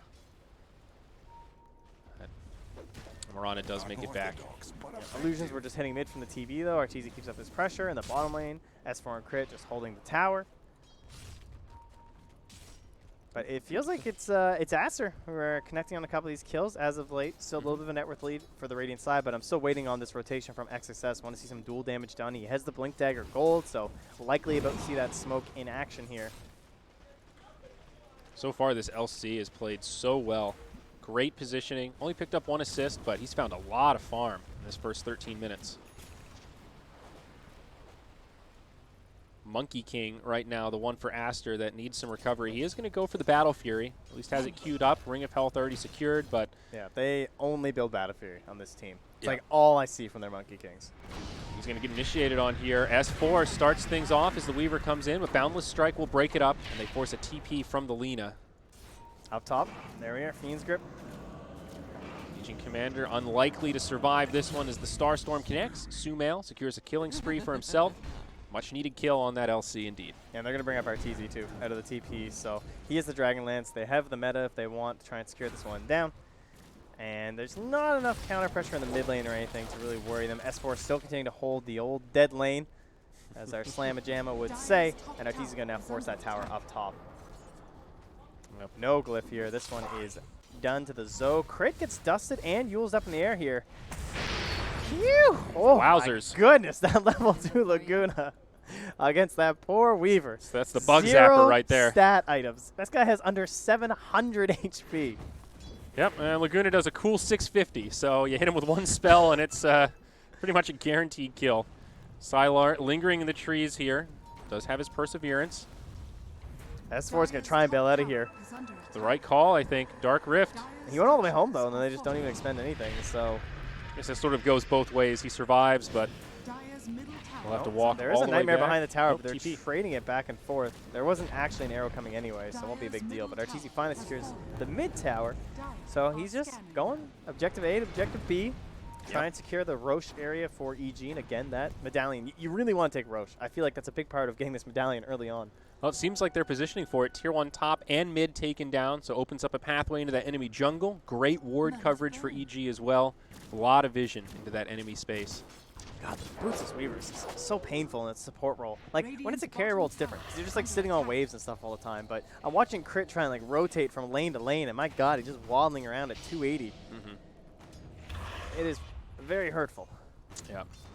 Down bottom, Aster looking to finish off this Tier 1 tower as XXS cuts the wave. Looks like they'll be able to bring it down. Nobody inbound to mount the defense, though S4 does have his Vanguard incoming. Oh, nice Boundless Strike there. Gonna stop any nightmare. Oh, Arrow. Sumail tries to Almost leap and connects. play. Radiant's bottom tower has fallen. Well, you miss all the shots you don't take. If they connected there, probably would have been a kill, but now a duel onto Fly. No way to stop that one. And they will get a kill on the side of Aster as they defend that Tier 2 tower. They did also finish off the Tier 1 down bottom. I like the no hesitation there. XSS just instantly onto that Bane. Arcane Rune also bottled up by the Lina. Be a happy Fire Lady. I can't believe Sumail is still so close to net worth. I feel like he's just been lurking in trees so often. They almost get the kill here up top. Medallion, they get the Sylar damage. will get brought down. Now down in the bottom lane. They're diving onto S4. He's got the Laguna Blade. This Underlord's in a lot of trouble. Yule's Scepter will prevent the escape. The big boy gets brought down. So 1 for 1 across the map. But advantage for Evil Geniuses as they do bring down that carry. Yeah, as well as this tower more than likely. But XSS, he's scared by the ward. So that's why you see Crit playing so defensively. He's going to put the medallion onto Sumail. He's worried about a potential jump there. Lover nearby, and there it is. He does get off 1 leap, but it's right into the LSA, and they will get this kill onto the Marana. Good God, that was greedy. Yeah. My God. And the deny on the tower. Nicely done by Lover. It's a twofold victory there, Trent. I mean, you saw what Sumail was doing, right? Like, he had his finger on leap. He's so ready. He's like, yeah, I know this is coming. I know what's happening. I'm going to force this guy to try and blink on top of me. And he still gets caught. Yeah. Like, they had the vision. The Weaver played back. They put the medallion on him. They knew. BKB not far away for this Lina. Yule's straight into magic immunity. Really a sign that she wants to fight. Not going for the greedier Bloodstone build here. And the upgraded Spirit Vessel about to be there for Phoenix. A little more farming to do for that Vitality booster, but not far away. Yeah, with the GPM talent, it shouldn't take all too long.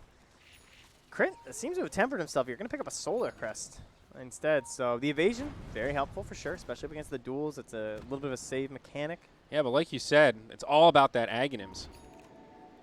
It's so expensive though. Like, and I think he knows. Like, he's not snowballing. This guy bought a super early medallion and he has 1 kill. That is not enough when you go this build. Like, you want like 4 or 5 kills or something at this point. Radiant are scanning. Radiant scan. Just, I can't believe that didn't hit Sylar. He's like walking through it. Right on the edge. And that's a smoked ban. Okay, they're gonna see the jump down. So now they can hop onto Sylar. Yep, S4. They're gonna need an arrow though. I don't think they can Nightmare first. Level 3 Pit and Malice, but no follow-up. And they're going to counter-rotate. Seeing a couple heroes down bottom. They know smoke this guy's all alone, but Crit should realize this is coming. Not the easiest hero to catch, but Legion Commander, a great one for it. They've got the dust as the Moonlight Shadow comes out. Crit trying to make it into the trees. XSS Oh, nice time lapse. almost grabs him, but Crit just a little too sneaky. Meanwhile, down bottom, Sylar does finally get caught, and they will get the kill on the Monkey King. So EG got to be happy with that. Oh, Fenrir cannot get back there. He's just an ogre. I saw him hungry for it. But he's going to try and wrap around on this Weaver. And again, Crit. He seems to escape here. A lot of wasted time for these heroes up top, costing the Monkey King his life. Yep, some serious space creation. The bottom tier 1 does get finished off. TP in from Baboka. This looks good, though. He can find a nice egg. Oh, they're TP and they want this. And EG wisely There's the making Dark the Rift. retreat. Oh, Power guys, of the come with me. Underlord. Sumail, where are you going? He doesn't want to come. He's to the going party. back to farm, baby. Yeah, they want to go kill top, though. But they've left some wards here, so they're going to be able to scout a lot of these rotations. They even TP fly. They have a smoke. So they're just going without Sumail. But the smoke was spotted, it looked like. And, yeah. Where are they going? Looks like it's a Roche play. Nope, just checking the pit. Oh, sorry, those are Dire Sentries. My bad, they don't have an observer. Will EG be able to find the target they want, though? Sylar farming nearby, and he's going to walk right into it.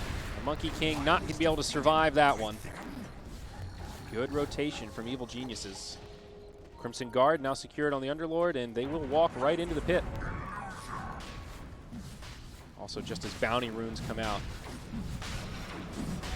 And it looks like EG will get all 4 bounty runes. 20 minutes, eh? Oh, no, Aster got it. What are you talking about? Oh, that damn bottle. The bottle, then use. That's on me. Sorry there, Trent. But they do secure the road. Yes, the Solar Crest finally pays off. Absolutely. Of course, they probably didn't need it because they have a TB, but that's all right. Aegis on the TB, though, and his BKB on the horizon. So some core items around the corner for EG. 4K net worth lead as well.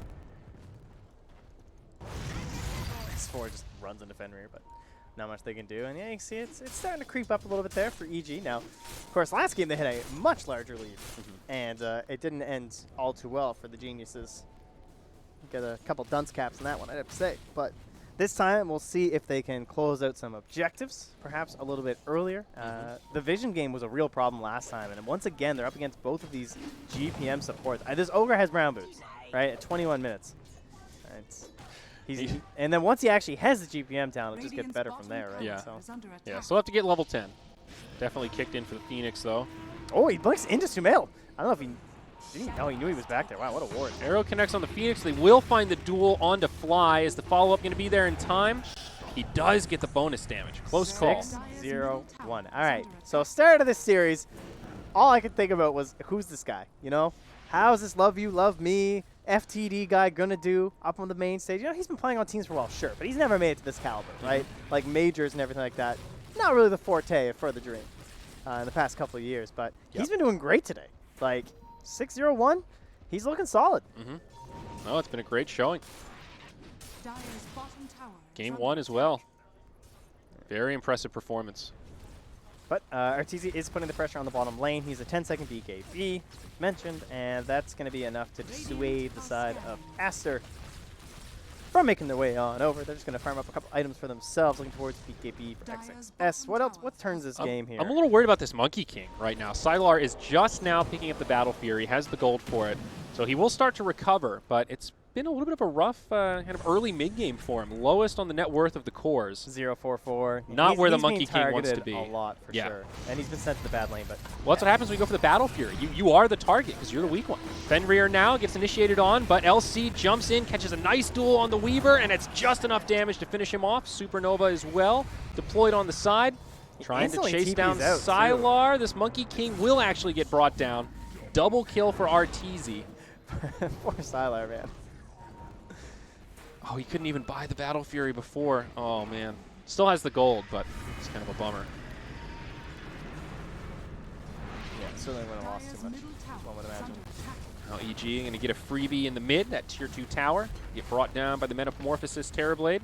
Still has the Aegis in tow, by the way. Dire's middle tower has fallen. 11-12, but a nice lead for EG. All of the outer towers down for Aster, and they've only killed one themselves, so EG are just controlling this map right now. Yeah, it feels like Aster maybe just had to be a bit more aggressive with the Legion and the Lina. Didn't feel like they were able to get like the hunts that they really wanted to. Sure, this guy's 6-0-1, but it feels like he had to do a lot this game to get himself kind of like this mid-game lead. Shiva's Guard up next on the Lina. Very good item against the Terrorblade. A lot of Oh. vision in these fights too. Moonlight Shadow, they jump in onto XXS, and he gets obliterated. Now they move in onto the Ogre. Fenrir trying to make it away, does get up to the high ground. But a great pick from EG. Good use of that Moonlight Shadow. More damage onto S4. It's also getting into pipe territory if that's what he wants. And there it is. He'll queue it up right now. EG just playing far more aggressive this game. You know, they're actually playing on the enemy side of the map and bullying a little bit when they have that Aegis and an advantage going here. So I almost felt like last game, the early lead EG picked up worked against them, where they got maybe too confident, resting on their laurels because they had such a massive lead. for sure. You know, I think sometimes in games where it's a little bit more even, you have that extra pressure to say, hey, we need to find an advantage. We need to give ourselves one, compared to, hey, we've already got the advantage. Let's just farm through it. And we're still just like holding BKB here for Sumail, right?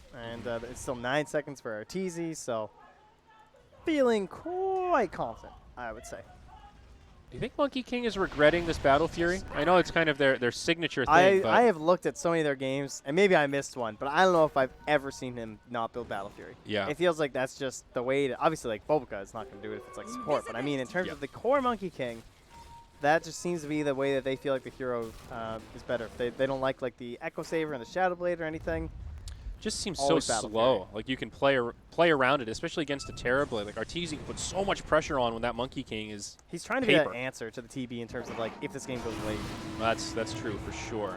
Need to get there though. They missed the duel initiation. There's no Now the Aegis egg here. comes out. This is a pretty Oh, chaotic the fight. As now arrow. the Wukong's command flies. They'll lose XXS first, but a big supernova stunning most of EG. Can they actually find these kills? The Terrorblade getting low after the Laguna, and they've got the damage. Oh, no Sunder. Aster actually holding on to this team fight. They How did are use a they? buyback onto XXS, and now they might be able to grab S4, sidesteps the arrow, but it actually does connect onto the Phoenix. Wow, Arteezy unable to get that Sunder off. Hard to believe. Like, it felt like S4 was just buying so much time with all of those auras. I thought they were going to win that fight. Yeah. Like, look at the damage done from Aster to only get a single kill. You're looking at 8.2k.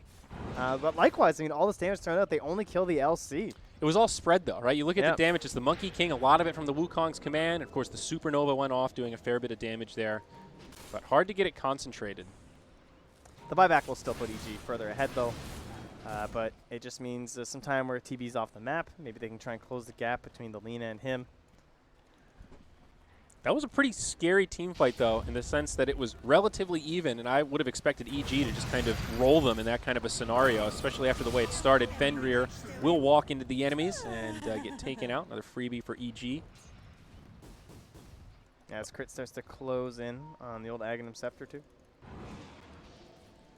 as well as that Piper S4 that you're pointing out before. So they're going to be quite a bit stronger in a bit here. I mean, the Eggs just changes everything, right? It's like 1,300 Like, off. That's so scary. Eggsing TB it's just another Sunder. Yeah. And it's a much easier to execute one that doesn't require enemy heroes. Yeah. 16-second cooldown as well once it's upgraded. Good old time lapse.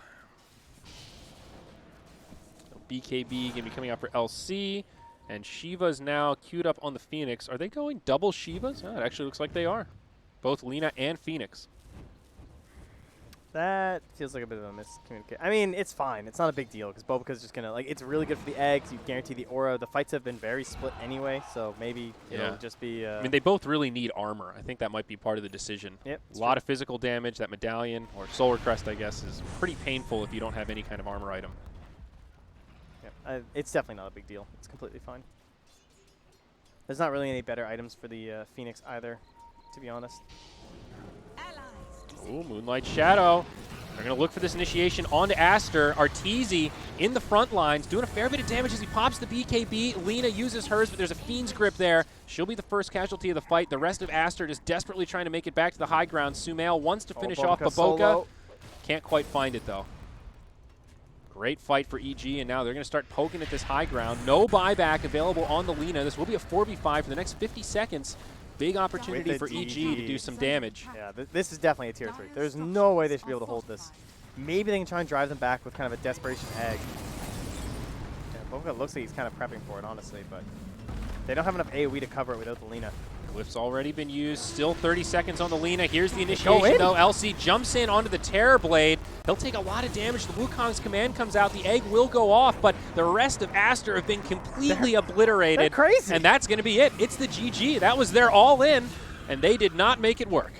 That's pretty rare to see a GG that early when you're just losing your first set of racks. I mean, they probably would have lost both anyway, so it's understandable once all those heroes go down, but not waiting for the buyback on the Lina to take the fight. I guess she just didn't have it, so yeah, they couldn't wait for the respawn. Wow. And it just kind of ends on a flash, but... Much different than game number 1. Probably more in line with what we would have expected game 1 to go. Relatively even lanes, then EG is just able to min-max their way through the mid-game. Difference is that game, Sylar never caught back up. So, and much harder to have an impact on those fights too, especially as a Monkey King compared to a Chronosphere. Big difference, right? Yeah. Before the guy even had a damage item, he could still help out in a lot of those engagements and try and bring Aster back from the brink. And EG just looked like they were playing with way more purpose this game. Just go, go, go. Felt like they were, maybe in form, trying to get some direction for the team. I feel like the Underlord was also a really good choice for S4 that game. So we talked about having a big beefy front line or the initiation with the Pit of Malice. You don't really feel it that much, but the Atrophy Aura. Initiation. Well, you know. The auras. The auras were the big deal for sure. That's definitely the big. It's just another form of catch is what I mean. They had a lot of ways to start those fights. You've got arrows, you've got nightmares, you've got Fiend's Grip, you've got pits. A lot of sticky things to get caught in and start those team fights off. Not the way you want if you're Aster. I'm just like giving you a hard time. What can I say? Sorry. Sticky Pit of Malice, dude. Watch out. So we got a couple highlights here to take a look at. This is one of the later teams. That's where we close it out. That's Lina dead. Yeah, this is it. This is the final fight. This is all you had to watch, ladies and gentlemen. The game's over. It's one of those moments where you can't really blame the Lina for not pulling for buyback at 28 minutes or whatever it is, but that was actually the game changer. If she had a buyback here. Well, against TB. Yeah. You kind of can. Well, sort of. I'm going to allow it. You think so? Yeah, I think you can harp on that one. All right. But, they just had no answer here. They're like, these guys are very beefy. They have all these auras. There's a DD. How do you initiate on this TB here? They try and go for desperation play. And just look at the positioning from EG, though. They're so spread out. They're a little fearful of if Lina does have this buyback. That pit actually, completely ended them. Yep. You were right. There you go. The initiation, Trent. The initiation. Wow. Great game from EG, though. Showing some composure themselves after that brutal first match to come back, hold it together, and come out strong. Just never really found, the Monkey King just had zero impact. Yeah. Pretty much zero, He did 7K damage. That's took more 25K. than I would have thought, to be honest. Yeah. Not surprised. Wow, he took, He took the most damage on the team by 6K. far. LC took 19K. So, I mean, that speaks, you mentioned it, but it speaks to how much EG focused Cyber. Yeah, he was the target. He had it on his back, and they were unrelenting. Yeah. So that means we get the always wanted Game 3. Absolutely. I mean, who doesn't want a Game 3? No. Start the major. The decider. So we'll have this coming up next, and then after, we'll have the winners matchup. So a lot on the line here. We'll be back after this break to see what these teams have in store next.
+10 finger speed.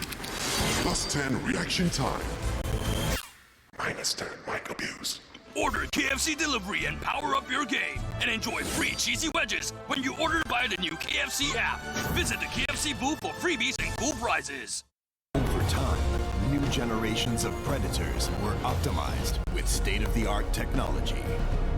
Go forth and conquer.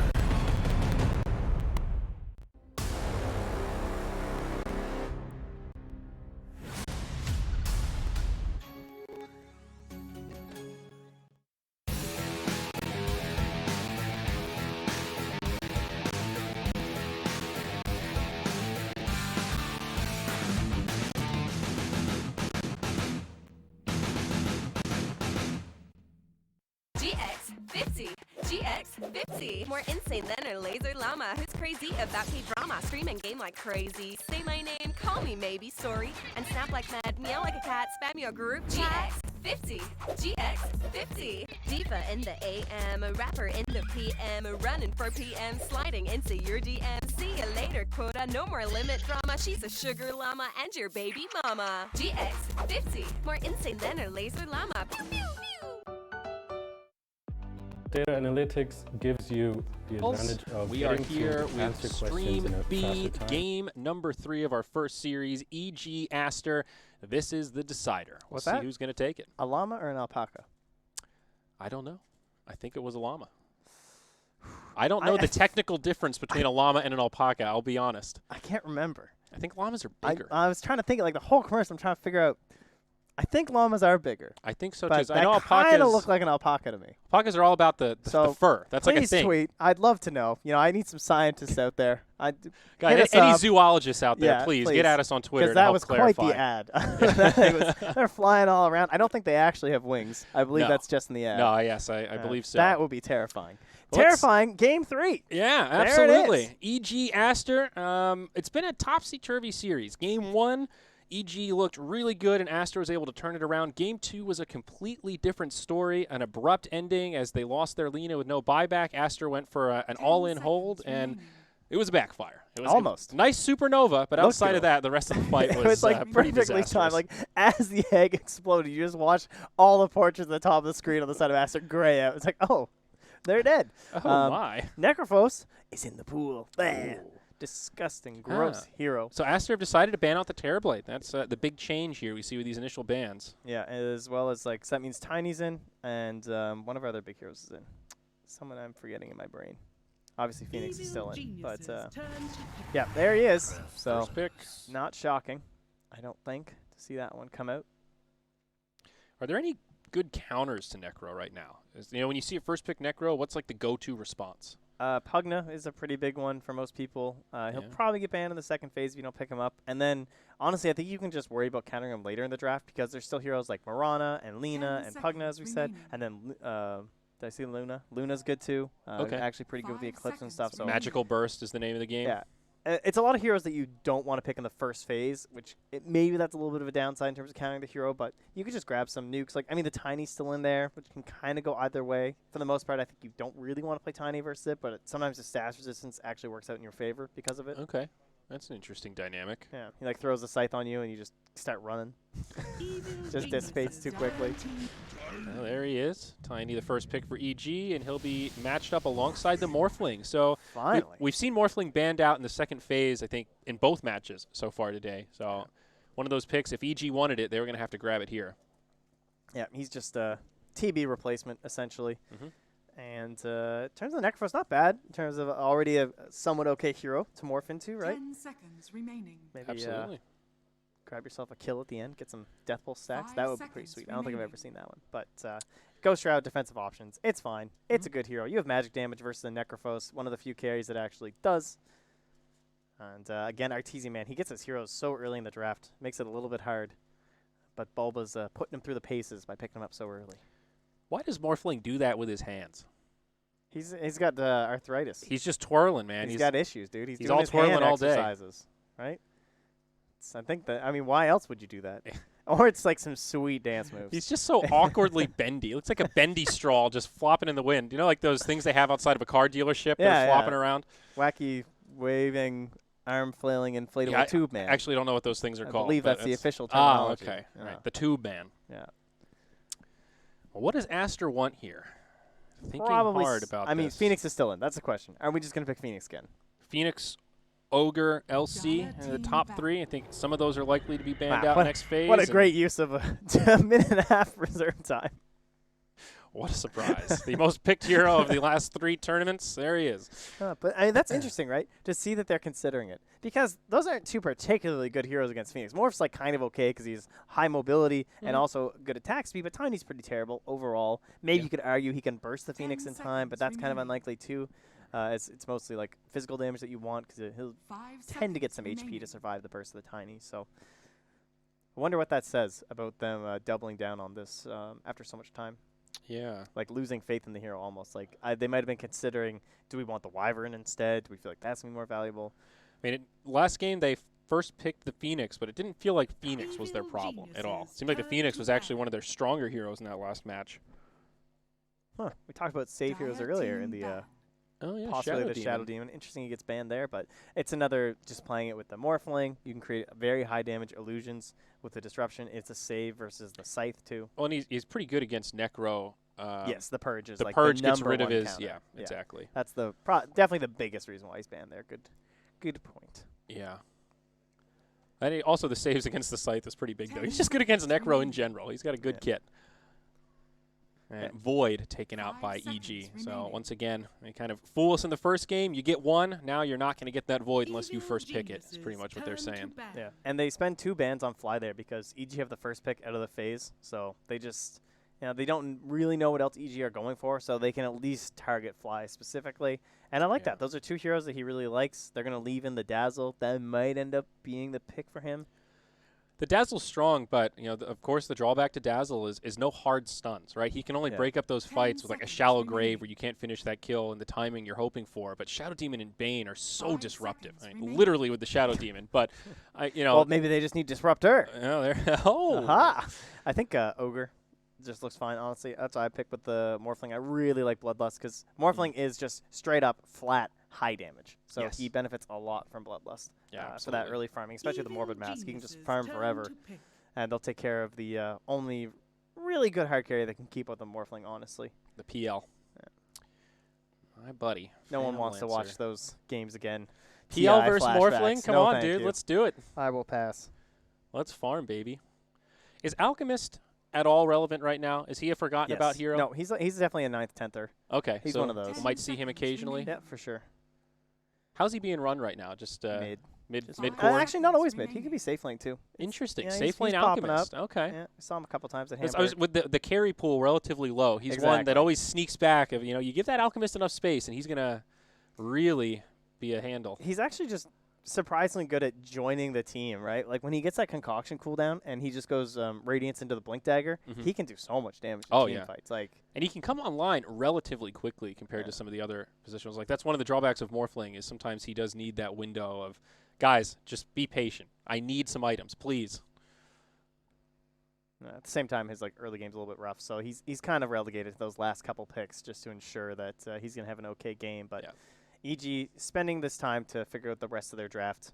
They banned what they didn't want to see from the side of Aster, but maybe still not sure what these next 2 picks are going to be for them before they have to hold out for that last pick for Sumail. So should still be Fly's hero first, unless there's something they feel like they really want for either S4 or potentially crit, depending on who this Tiny's going to be. Dazzle is definitely tempting against the Necrophos. Gives you a tool to stop those scythe kills, but they go back for the Winter Wyvern instead. Different kind of save. Moltres versus Articuno, the birds. We've been getting the legendary Pokemon battles quite a bit. Wow, as of late. you're right. I didn't even think about that. We need a Zapdos. This was though. the We don't have Hamburg one. special, dude. This was the Pokemon battles. I see.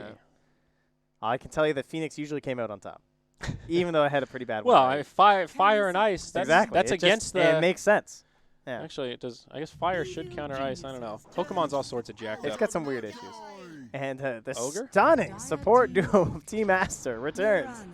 Well, It's Ogre Phoenix. They know what they like. This Mirana pick. That was very fast.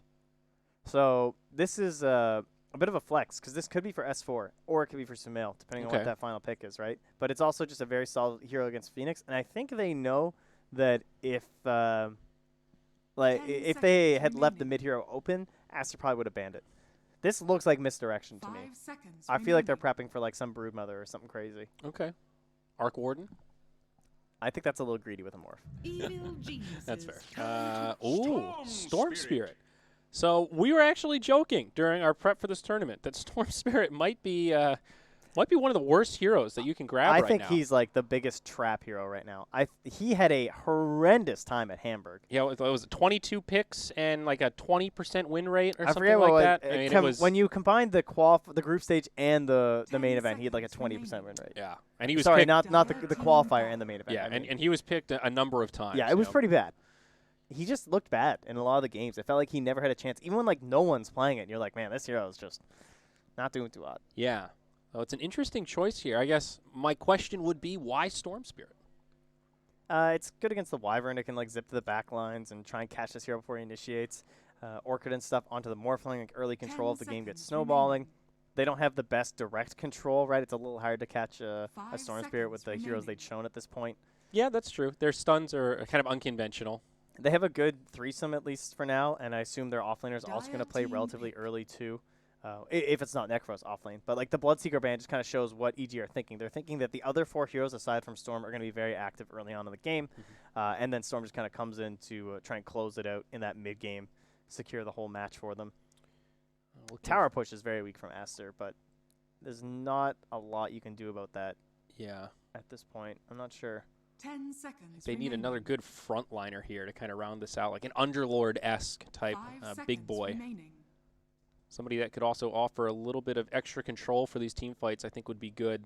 I think Centaur kind of looks okay. I like just that. like help their initiation a little bit. Can provide somewhere for like Storm to play into.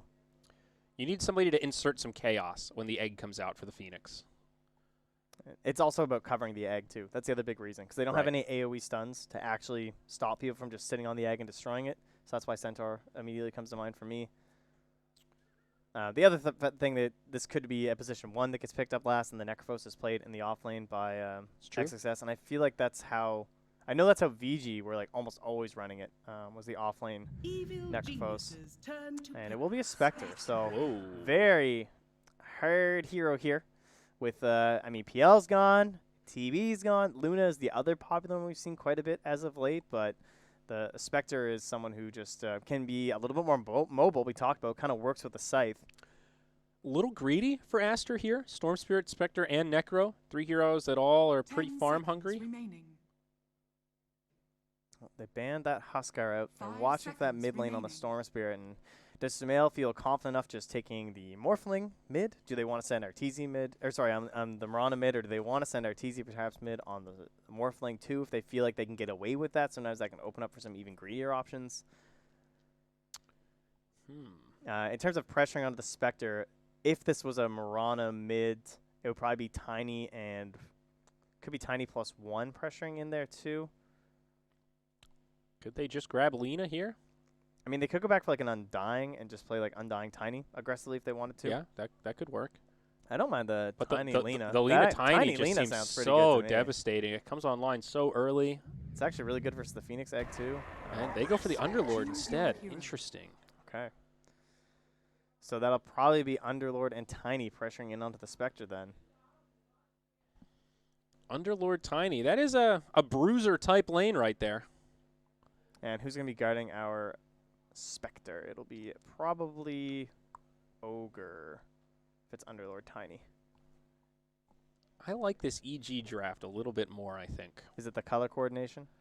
It's a lot of like nice blues right up the Well, middle. that definitely is a factor. I think some of it is the Storm Spirit. I'm even though they don't have a lot of great control, it's going to take a little bit for him to pop off. I think Aster are just too greedy here. I think EG are going to be able to play an up-tempo game that is really going to pressure this lineup of Necro, Spectre, Storm that just needs some time.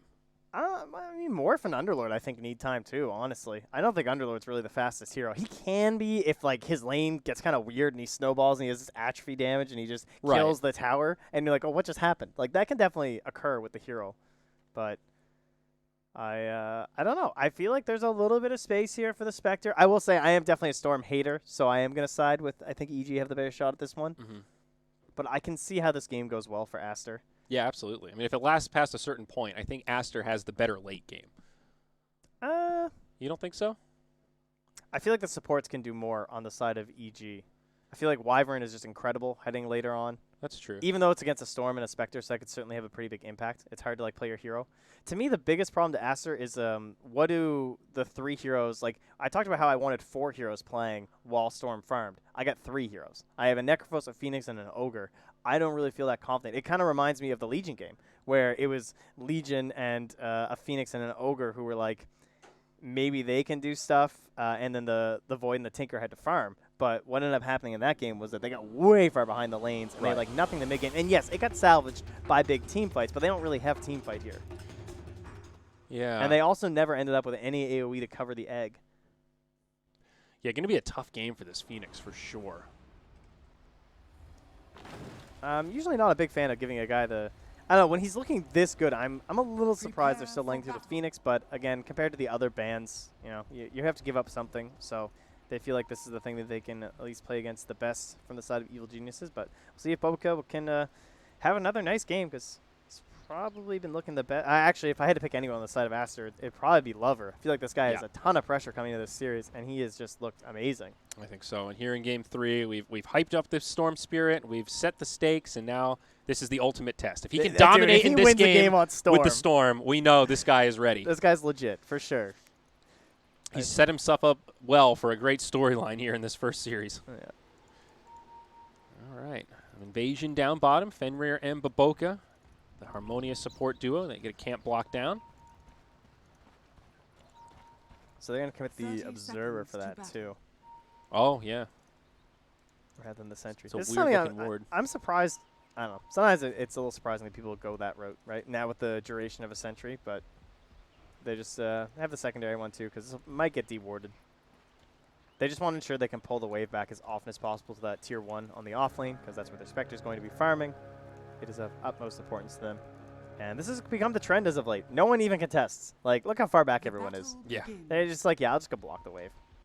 It's just Playing a it waste of my safe. time. Even spread on the bounties, 2 apiece. And body blocks will commence, Trent. Yep. Siler gets the range creep up front really early on the bottom, too. The Tier 2. So really nice stuff from him. And you can just harass like this, too. Nothing S4 can do. I like that he turned around, too, because he just would have been eating an Ignite and even more damage. And he'll probably just have to TP to the tower. Oh, actually, Crick can just absorb, so it's fine. Sometimes we see the TP forced out, but in fact, it's going to be Boboka who TP's top. And S4 will just tank the Ignite. Fenrir getting in as much damage as he can before he gets to the tower. And Crit, really nice control on this wave. He's pulled them back to his range creep, so that's going to give damage on there. That's going to probably... Oh, they don't get to deny Siler. Clutch with the dagger there, because he was about to lose his range creep, and then Crit had already secured the other one, too, so it would have been a really good start. So let's check out the top lane here. Necro Phoenix versus Morphling Winter Wyvern. Again, with Arteezy playing this kind of off-lane position 1, as you talked about last game. Yeah, it's just the same way where it just feels like the safer spot at the moment, harder to wrap around on. And checking in on mid, Storm Mirana. I mean, if there's one guy who knows these sort of matchups, of course, it's going to be Sumail. That's true. I mean, maybe Lover does too, right? I don't want to give any undue credit to the guy. No, but we're, you of course, think a of little more familiar with the Sumail Storm. You think of, yeah, exactly. It's like a player-hero combo that'll never die, even if he's not playing Storm regularly. How does this matchup go? It should be Mirana favored, at least in the first couple levels? Yeah, Storm's just been hurt so many times by the old nerf bat at this point. Yeah, Remnant, sort of a shell of its former self at this point. Yeah, and then once the Wraith Band starts to stack up and the ring for the Mirana, that's what looks a little bit rougher. Yeah, 10-4 compared to the 6-1. Is Fly going to get first blood again, pulling a wave? Nope. Oh my god, that was so close. Oh. But this time, the wave will not be picked up by Arteezy, so... but they've lost a couple creeps, so it's still going to end up pushing out a little bit here. And Arteezy even over here looking for a potential pull, but Boboka will block it. This bottom lane looking pretty good for EG. S4, putting a lot of pressure on as this Underlord. forcing Sylar back onto the tower as Fenrir puts some damage onto Crit. He's ogring real hard here. Doing his thing. What a stellar hero. Yeah. I mean, truly. And Sumail's taking the edge mid here. He's just sitting on the high ground, putting the damage onto the Storm Spirit, forcing out the salve. Yeah. Seeing a nice start. Just like the Tinker, I mean, the secret to the Storm is being able to retreat into the jungle, ideally with some stacks to clear out, but doesn't look like that will be a reality for him. At least not yet. Toss back up in the bottom lane there. Fenrir pretty low, drops the Fire Blast, trying to make it out, and it looks like he will survive. Close one, though. Yeah, nothing left in the tank at that one. And potentially, if Crit finds that haste rune, that would be really nice. Might be able to try and find a kill onto that Storm Spirit in the mid. I'm not sure if he's going to back away to it now with the wave coming.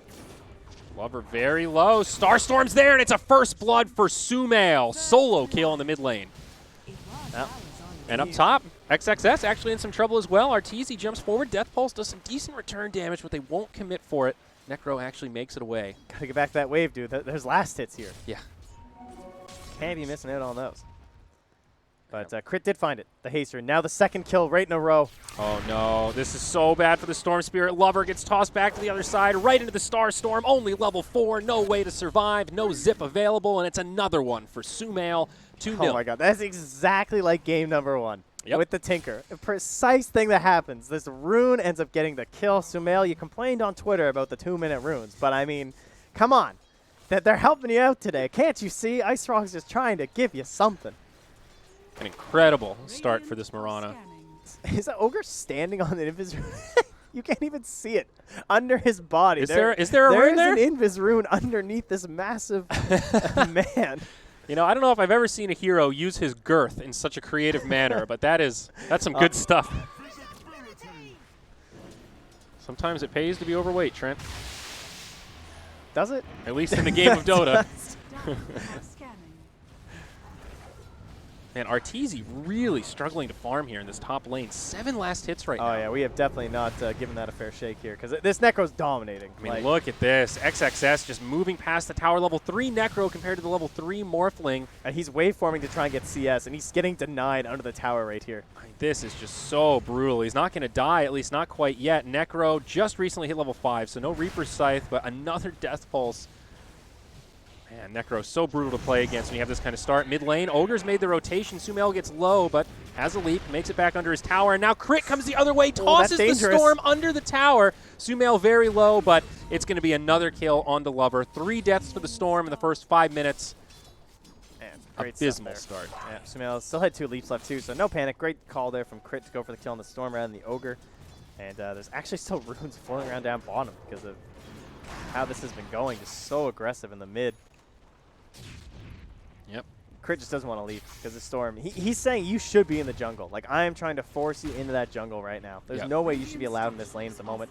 And Sumail, because of this ward, he knows no one's been here. He's going to find those bounty runes down bottom. Oh, that's great. Filling his bottle. Yeah, both going to go the way for EG.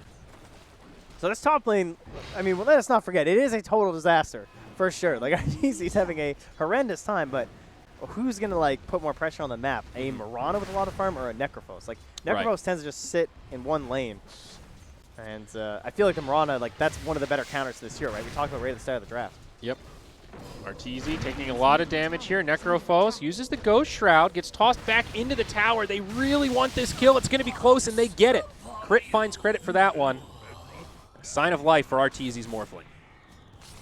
Yeah, and in this bottom lane, S4 handling Sylar here. 34-16 to 21-2. We talked about it during the draft. You said Underlord not the fastest hero unless he gets those early levels. And he is really loving this 1v1 matchup against the Spectre. No one wants to go 1v1 versus this guy. Especially not melee heroes, though. That's so much worse.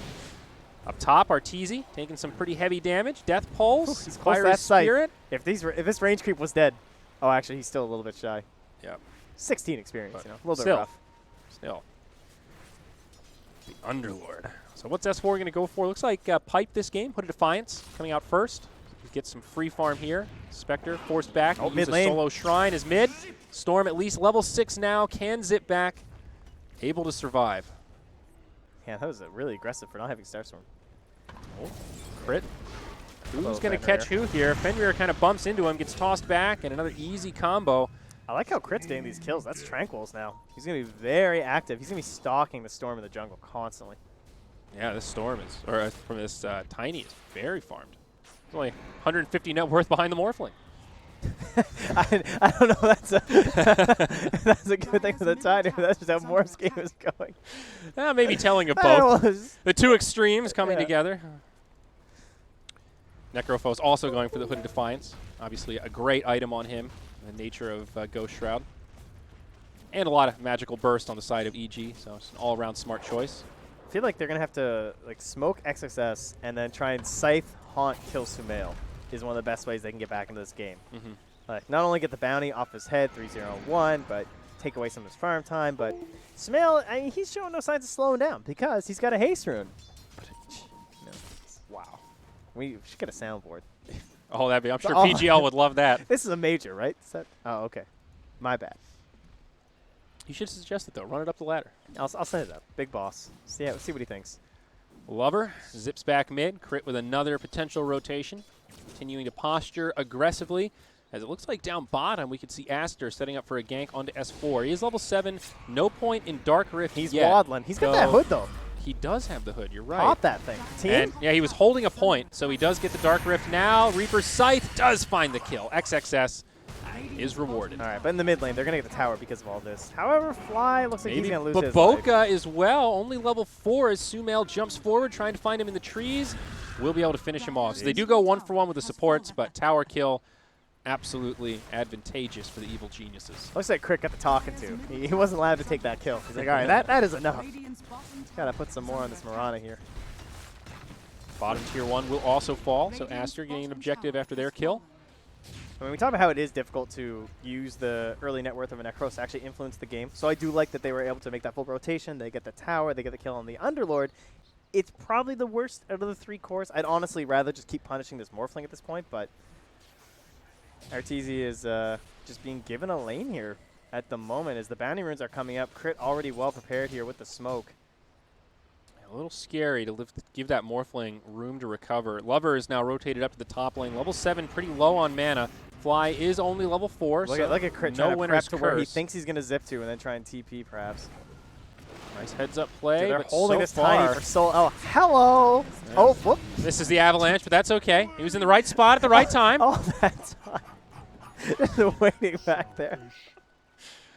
Thinking that Storm maybe had a slightly larger mana pool. It was a pretty underwhelming zip that he was able to get off. So in the end, it looks like they got 2 bounty runes each. Yeah, I mean, now the position 1, like Sylar and Arteezy, both of them didn't have a great laning phase, but now they're just about even, and that big disparity is coming from the mid lane. Mirana at 5.5 compared to the 3.3 of the Storm Spirit. Also, these Radiant supports a little bit more wealthy, especially that Tiny as you were talking about. Now the top tier 1. You basically just have to look at XSS. That is their game at this point, right? That's who you invested everything in. Sylar steps a little too far forward. He is level 6, has the ultimate. Might be able to use it as a getaway vehicle, but they're not going to commit too deep, thinking there could be reinforcements inbound, even though Aster, we're pretty far away. They actually just lost their catapult, too. Like, if they had just kept pressuring the tower, they might have just been able to take it, honestly. Oh. EG actually have a ward here in the jungle, so they did have eyes on the Phoenix, but opting to play it safe. This time they'll likely commit to the push. I mean, this is S4's job, right? You want 4 heroes top, S4 on the complete opposite side. As long as he survives any sort of a scythe play, which he will because he sees XSS now, he should be okay. Trent said optimistically. Okay, here come the TPs. Here we go, S4 trying to pressure forward. Mirana with the arrow, it does not connect. Pit of Malice just comes out half a second too late. However, it will stop Fenrir in his tracks, and that'll secure the kill on Ogre, but they do not get the high prize Necrophos. They did get the tower, though, still. So, objective achieved in the top lane. True. Nocturne the Necros does hurt, but it is still wins for EG, pushing their advantage further forward. 3K net worth lead, baby. This is by far the least, like, Roshi game we've had so far. Every other game has had very clear, like, Roche takers, and it was very, like, it was obvious how much they were playing around with this game. It's almost comical how bad these teams are at killing Roche. Yeah, it feels like it's never going to happen. Like, it'll take quite the lead. I mean, Morph can certainly be the best one in this game, I would say, because he can just kind of sneak it with a single person tanking. He does so much damage, but eventually. Yeah. Not quite at that point, though. Your boy Underlord, though, he used to do it.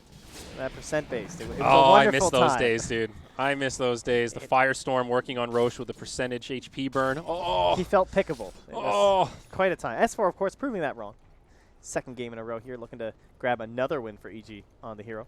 That was one of those changes that I was sad when it was implemented, but I couldn't argue with it. That shit was so broken. Yeah, it was. He it killed was way Roche too just strong. dumb fast. Almost didn't make sense. Sylar feels like a Monkey King game. Double damage in the bottle of the Storm Spirit right now. They will smoke around it. To his credit, he hasn't died here, but are they? There's no way you cannot smoke into the Radiant jungle right now. You have to go into your jungle. Like, you can't kill Underlord. For the love of God. Oh, I mean, they're let's not say- even going to get a chance. He's going to Dark Rift already. S4 with the game sense. I He's mean, out of here, dude. They must have thought that they were baiting. Like, they think the entire Radiant must be down there. That's the only way this move makes sense. Trent, am I confused here? What's this Belt of Strength on the Storm Spirit? Is that just some casual extra HP there? He's hanging out, dude. He's just hanging out with a belt? He just- Pants were falling down, Yeah, I so guess. he picked it up? I mean, it must be his Necronomicon. That must be it, right? Yeah, well, naturally. Just makes sense.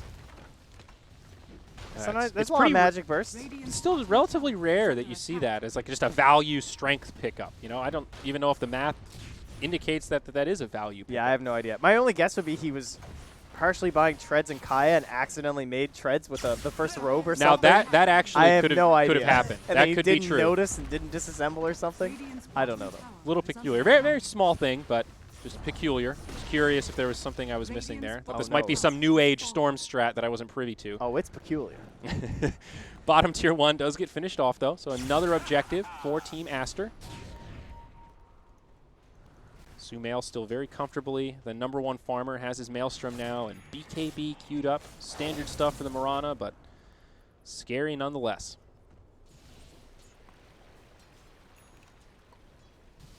So now you can see the lines very clearly drawn here from Fly. I love the Fly. He's a very dry captain. He always writes the lines all over the map what he wants to do. So he's pushing down that mid lane. Now he's drawn a, okay, we're smoking this way, going in here. Kind of gives you a line as to what they're thinking about the current. He's just helping out us spectators. You know, Yeah. Fly's that kind of guy. He's a kind one. I mean, look at this too. Like, you see that vision up in the dire jungle. It's just like, look how safe Arteezy is. Like, unless they're smoking, he's going to be fine. So he just needs to see like one hero on a wave, and life's good. Sylar down bottom will use the haunt. That'll be an easy survival, but still a minor victory for EG, forcing that cooldown. It's a long one, 180 seconds. Oh, he's going for that rune up top, but Arteezy can't really punish it. Oh, he's getting that greedy. Crit saw it coming, too. Ooh. Can't punish it, though. Gets both. Nice for Lover.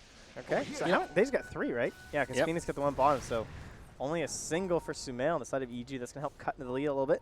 I mean, this game still feels very much like EG's control and kind of setting the tempo, but I'm still impressed with Lover's ability to keep his composure. He's recovered his farm decently well. He's right middle of the pack. He's got his Kaya. He's got the Bloodstone. Still pretty far away, but you know he's got it queued up. Yep. Think, Based on the start, this could be a lot worse for the Storm Spirit right now. It could, but I mean, one thing is they've traded off a lot of the farm onto the support and Rain. Oh my god, that arrow actually almost hit it. That was really And close to up Phoenix. top, Fenrir kind of walks into him. He's going to get caught. He'll be the first one to go down. Lover now trying to put the pressure onto Tiny. Reaper's Scythe is there, and they'll find the kill.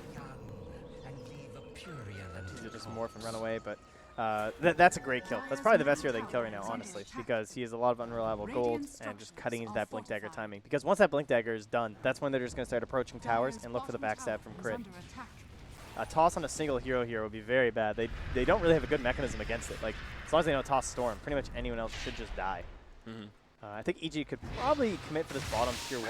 They missed a chance of the catapult wave. Oh, Winner's Curse mid onto the Necro. Sumail misses the arrow. Didn't have a great angle with the creeps, but still unfortunate. I'm sure even Sumail's laughing that one. That was Missing mid mid. is very true. And I mean, it was a really tough angle. He It had to, really like, was. leap across the creep wave, and Yeah. at that point, the distance, like, they probably wouldn't even get the kill if he hit Yeah, that arrow. exactly. So. It's like a damned if you do, damned if you don't. So he went for it. Kobe. That's That was a shack right there, I think. You know, they're just camping. Look at these supports just, like, stalking around their Storm Spirit. Just like, oh, please, stay alive, dude. Just watching out for any potential smokes. Arteezy's farming Dire Ancients. Not usually a very good sign if you're the Dire team. Yes. Yes. And he'll have his Dragonlance before too long. S4 is getting a lot of space this game, though. He's got the pipe, and now he's got Guardian Greaves queued up. He would probably have the least interesting heat map ever. RTZ jumped on. I think this might be a dead Morphling. Do they have the detection? Oh, you always get one. No detection. Oh, there's the dust on the Phoenix. Oh, that was pretty sick. The Courier helping out with the team. But too little, too late. RTZ able to waveform away. Yeah, he's got that waveform range, too. Instead of the Agi talent. I feel like the waveform range is becoming more popular, too. Yeah, a lot of utility. You used to only see it versus Bloodseeker. That was like it. And everyone else would just go for the Agi instead. Dire's bottom Definitely tower see the is under value in the attack. range. Yeah, I'm a big fan. I think it's really strong. Smoke rotation. A nice deep ward on the plateau. Oh, man, that could have been really bad. They would have been like smoking right into the Wyvern, but I guess there's actually not a lot of physical damage to capitalize on for a Wyvern this game, honestly. Tiny does have a Blink Dagger, by the way. Just saw it there as he almost got caught. Able to blink back to safety as S4. TP's out down bottom. Actually heads to the mid lane. They leave some great vision in the area, too. So we'll see if it actually gets dewarded, but they've instantly shifted the attention. Like, they know they were all chasing S4 down there, so instantly they TP back out. They move into the Roche pit. They want to push this tower. Like, this is now the whole playground for them. Yep. Oh, Roshan attempt. Like you said, the Morphling does enough damage that if you've got somebody to absorb the blows, a.k.a. Underlord, might have a chance at finishing this off. 5 second stun.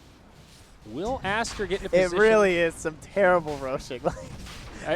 This is he's at half HP. He's so long to respond. I mean, S4 can't even tank it all the way through. They have to rotate who tanks. And Aster just not in a position to deal with this. Yeah, I mean, it kind of shows how risky this is, too, right? Like, where Crit has to be positioned. If this was sniffed out at all from Aster, a Haunt, an Egg, the punishment would have been pretty brutal. They get away with it, though, and Aegis ends up going to RTZ. And the most important thing about that, honestly, I think is denying it away from the Storm Spirit. Because that would allow you to play really aggressively and try and start snowballing someone on Lover, especially if he could get into the Bloodstone. How would Aster kill Roche even in the next 10 minutes? I mean, at least Morphling does some damage. I mean, literally, who's going to right-click it down? The Necro, the Spectre? I mean, they actually just can't kill it. I'm just saying it would be more beneficial for your opponents than yourselves, honestly. Well, it is, yes, it is but true that Storm is one of the best Aegis carriers in the game. I can't argue with that. You are fully correct that there is no way they could have killed it. Dragonlance is up on the RTZ Morphling, and now Black King Bar will be coming. Some magic immunity and be high priority for EG. Marana's is pretty close, about 1,100 away. Or no, 400 away, I'm sorry. Cameron's only 12 kills this game. Yeah. It's been a little quiet, I suppose.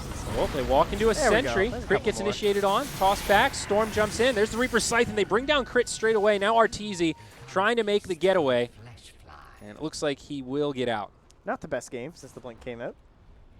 Hasn't really been able to find too much. It's kind of a bold rotation, but I don't think they were expecting all 5 of Aster to be positioned right there at that particular time. Man, he was snowballing so hard on this Tiny, too. Definitely slowed down Crit a bit.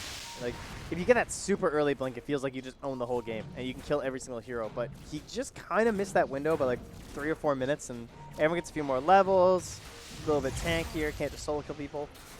Oh, speaking of solo Set kills, up on the Zip fly. Yeah, Lover gets caught by the Winner's Curse. Can't use them. And they will grab Fenrir all the while this fight's breaking out. They might get this kill on the Storm. Yules stops Sumail, but they are on the hunt. Now XXS is on the run. On the other side, Arteezy finishes off Baboka. It's a disastrous fight for Aster across the map. They are going to dive past. They still want this Necro. Pit of Malice down for another 5, but the arrow connects, and the Necrophos will fall. 5 down as EG rip this game apart 13-4. That escalated quickly. Yeah. The Storms is trying to initiate on a Wyvern, and suddenly you lose 4 heroes? Yeah, I was watching the Storm fight that whole time, but Arteezy was just in the back line picking off the supports. Killed Fenrir, and they grab a secondary kill there as well. Now they're going to get the tower. All while still having Aegis, right? Yeah. And still having it for like 2.5 minutes. Toss back, dive past the tower. Ooh, we got greedy on that. Yeah, looking for Fenrir. Sylar makes it back up to the high ground. What does EG want to do here? Not going to chip at the tier 3 mid too much, but it looks like they may rally down bottom and pressure the tier 2 instead. That is the last outer tower remaining for Aster. We've also picked up 2 tower kills themselves, but 2 tier 1s still standing mid and top. EG with big time map control. Is this worth going for without? The curse is back up. Okay, yeah, this is fine. I was just thinking, like, got it actually Guardians, looks too. like an okay time to fight. Mm-hmm. This was an interesting item at Hamburg that we talked about quite a bit because it's The Guardian Greaves? yeah, it's been buffed to the point now where it's every 40 seconds. Like, it's pretty nice. It's really good. It's expensive. That's the drawback, of course, but Blink in right onto that Phoenix. Absolutely zero chance with the arrow follow-up as well. And that's actually no buyback. They won't know that. I mean, buyback is so cheap on this hero, especially the GPM talent. Hell, he'd probably even have it by the time he needs it. So you can see it just kind of whittling away very quickly. Oh, but what a time to be pushing Sylar so close to the Radiance. oh, wow. That is painful. Yeah, he's even got the recipe. A moment where you absolutely do not want to die. Arteezy with the self-bloodlusting. Waiting to give it to Sumail first before changing back, perhaps. Whiff already been used. Here's the initiation on the back line, but the Guardian Greaves are there right away. Remember, Arteezy has the Aegis, so happy to still take have some height. damage here. Turns into the Ogre, turns back into the Morphling, and now they bring down Fenrir. Man, S4 is a bold dude. He's still just holding pipe. I can't believe that. There's like initiating on his Morph, or his Morphous Mirage. He's like, I think it's fine. So he'll pop it now. Just using it to protect the creep wave. Give him some time versus the Necro, and another zip in on that Aegis. Tier 3, taking a lot of damage here. Radiance is here. Go! This is the time. You got to lose this Aegis quick. It only has about 30 seconds left. Here's the Haunt. They will bring down Baboka. Reaper's Scythe not going to do anything. Arteezy almost goes down, but does survive through all the damage. And EG ready to back out. They'll leave that Tier 3 standing at 66 HP, or maybe not. They're going to go back in for more. Arteezy, big damage onto Fenrir. Great Pit of Malice, but XXS gets tossed into the back line, and now it's just too much. Fenrir will go down. The winner's curse. Lover has to clean up. This can actually get them back in the game. They did kill Sumail. Crit now getting very low. EG overextending here, and Aster are punishing. There's the Aegis. They kill it still with some time to spare, as now Fly's going to get brought down. S4 with the Dark Rift. He's going to try to be the exit vehicle for Arteezy, and their taxi will make it back without getting a speeding ticket this time. A little bit painful on that one. Going back in for that tower, but like Sumail aggressively using the BKB to And go they for didn't the get egg. They didn't even get the tower. Okay, that is shocking. I thought for sure they had it. I didn't even check. That's actually ridiculous. Yeah, so so you got that's a 2K gold swing. Huge blunder. Yeah, that means that they get to keep the shrines. That might get sniped, honestly. It is so low. Like, that could just be a morph play at some point. But one of the more difficult ones to reach at this point in the game. So they'll likely be able to hold that for a while. Yeah. But still, EG overstepping 17-7, 7K net worth lead.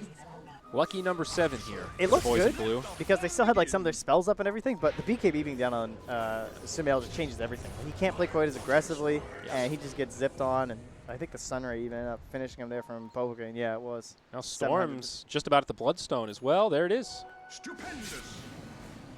Fortunate for him, he couldn't have had it before that fight to get a couple extra charges, but still a good pickup nonetheless. Down bottom, maybe some initiation onto S4. Nope. Aster just back out instead. So Sylar, throughout all of that, he gets his Radiance. He doesn't have to buy back. He's fine. He's still 1-0-4. Has not died. So that means he's keeping that gold flow incoming. He's going to be up to Yasha soon. Oh, Well, you cursed him, Trent. Look at that. He walks right good. into him, and down he goes. Another one for Arteezy. he was really far out. That's it. He has no buyback. Yep. Yeah, he bought out. That was a smart call to buy out. Like, the waves are far enough that it should be okay. Although I wouldn't be surprised. Crit might just blink in here, honestly. I feel like that's worth it. Jump in onto Arteezy. Storm with the Vortex. Just harassing right now. Drops the Replicate. And becomes a Storm Spirit. Oh man, I would want to blink on that tower so bad if I was Crit right now. Just like grab a tree, get on in there. Womp Even it. Sumail, like, tower was so low with the wave coming in mid. EG securing some vision advantage. And they're just going to go for the easy push here, so.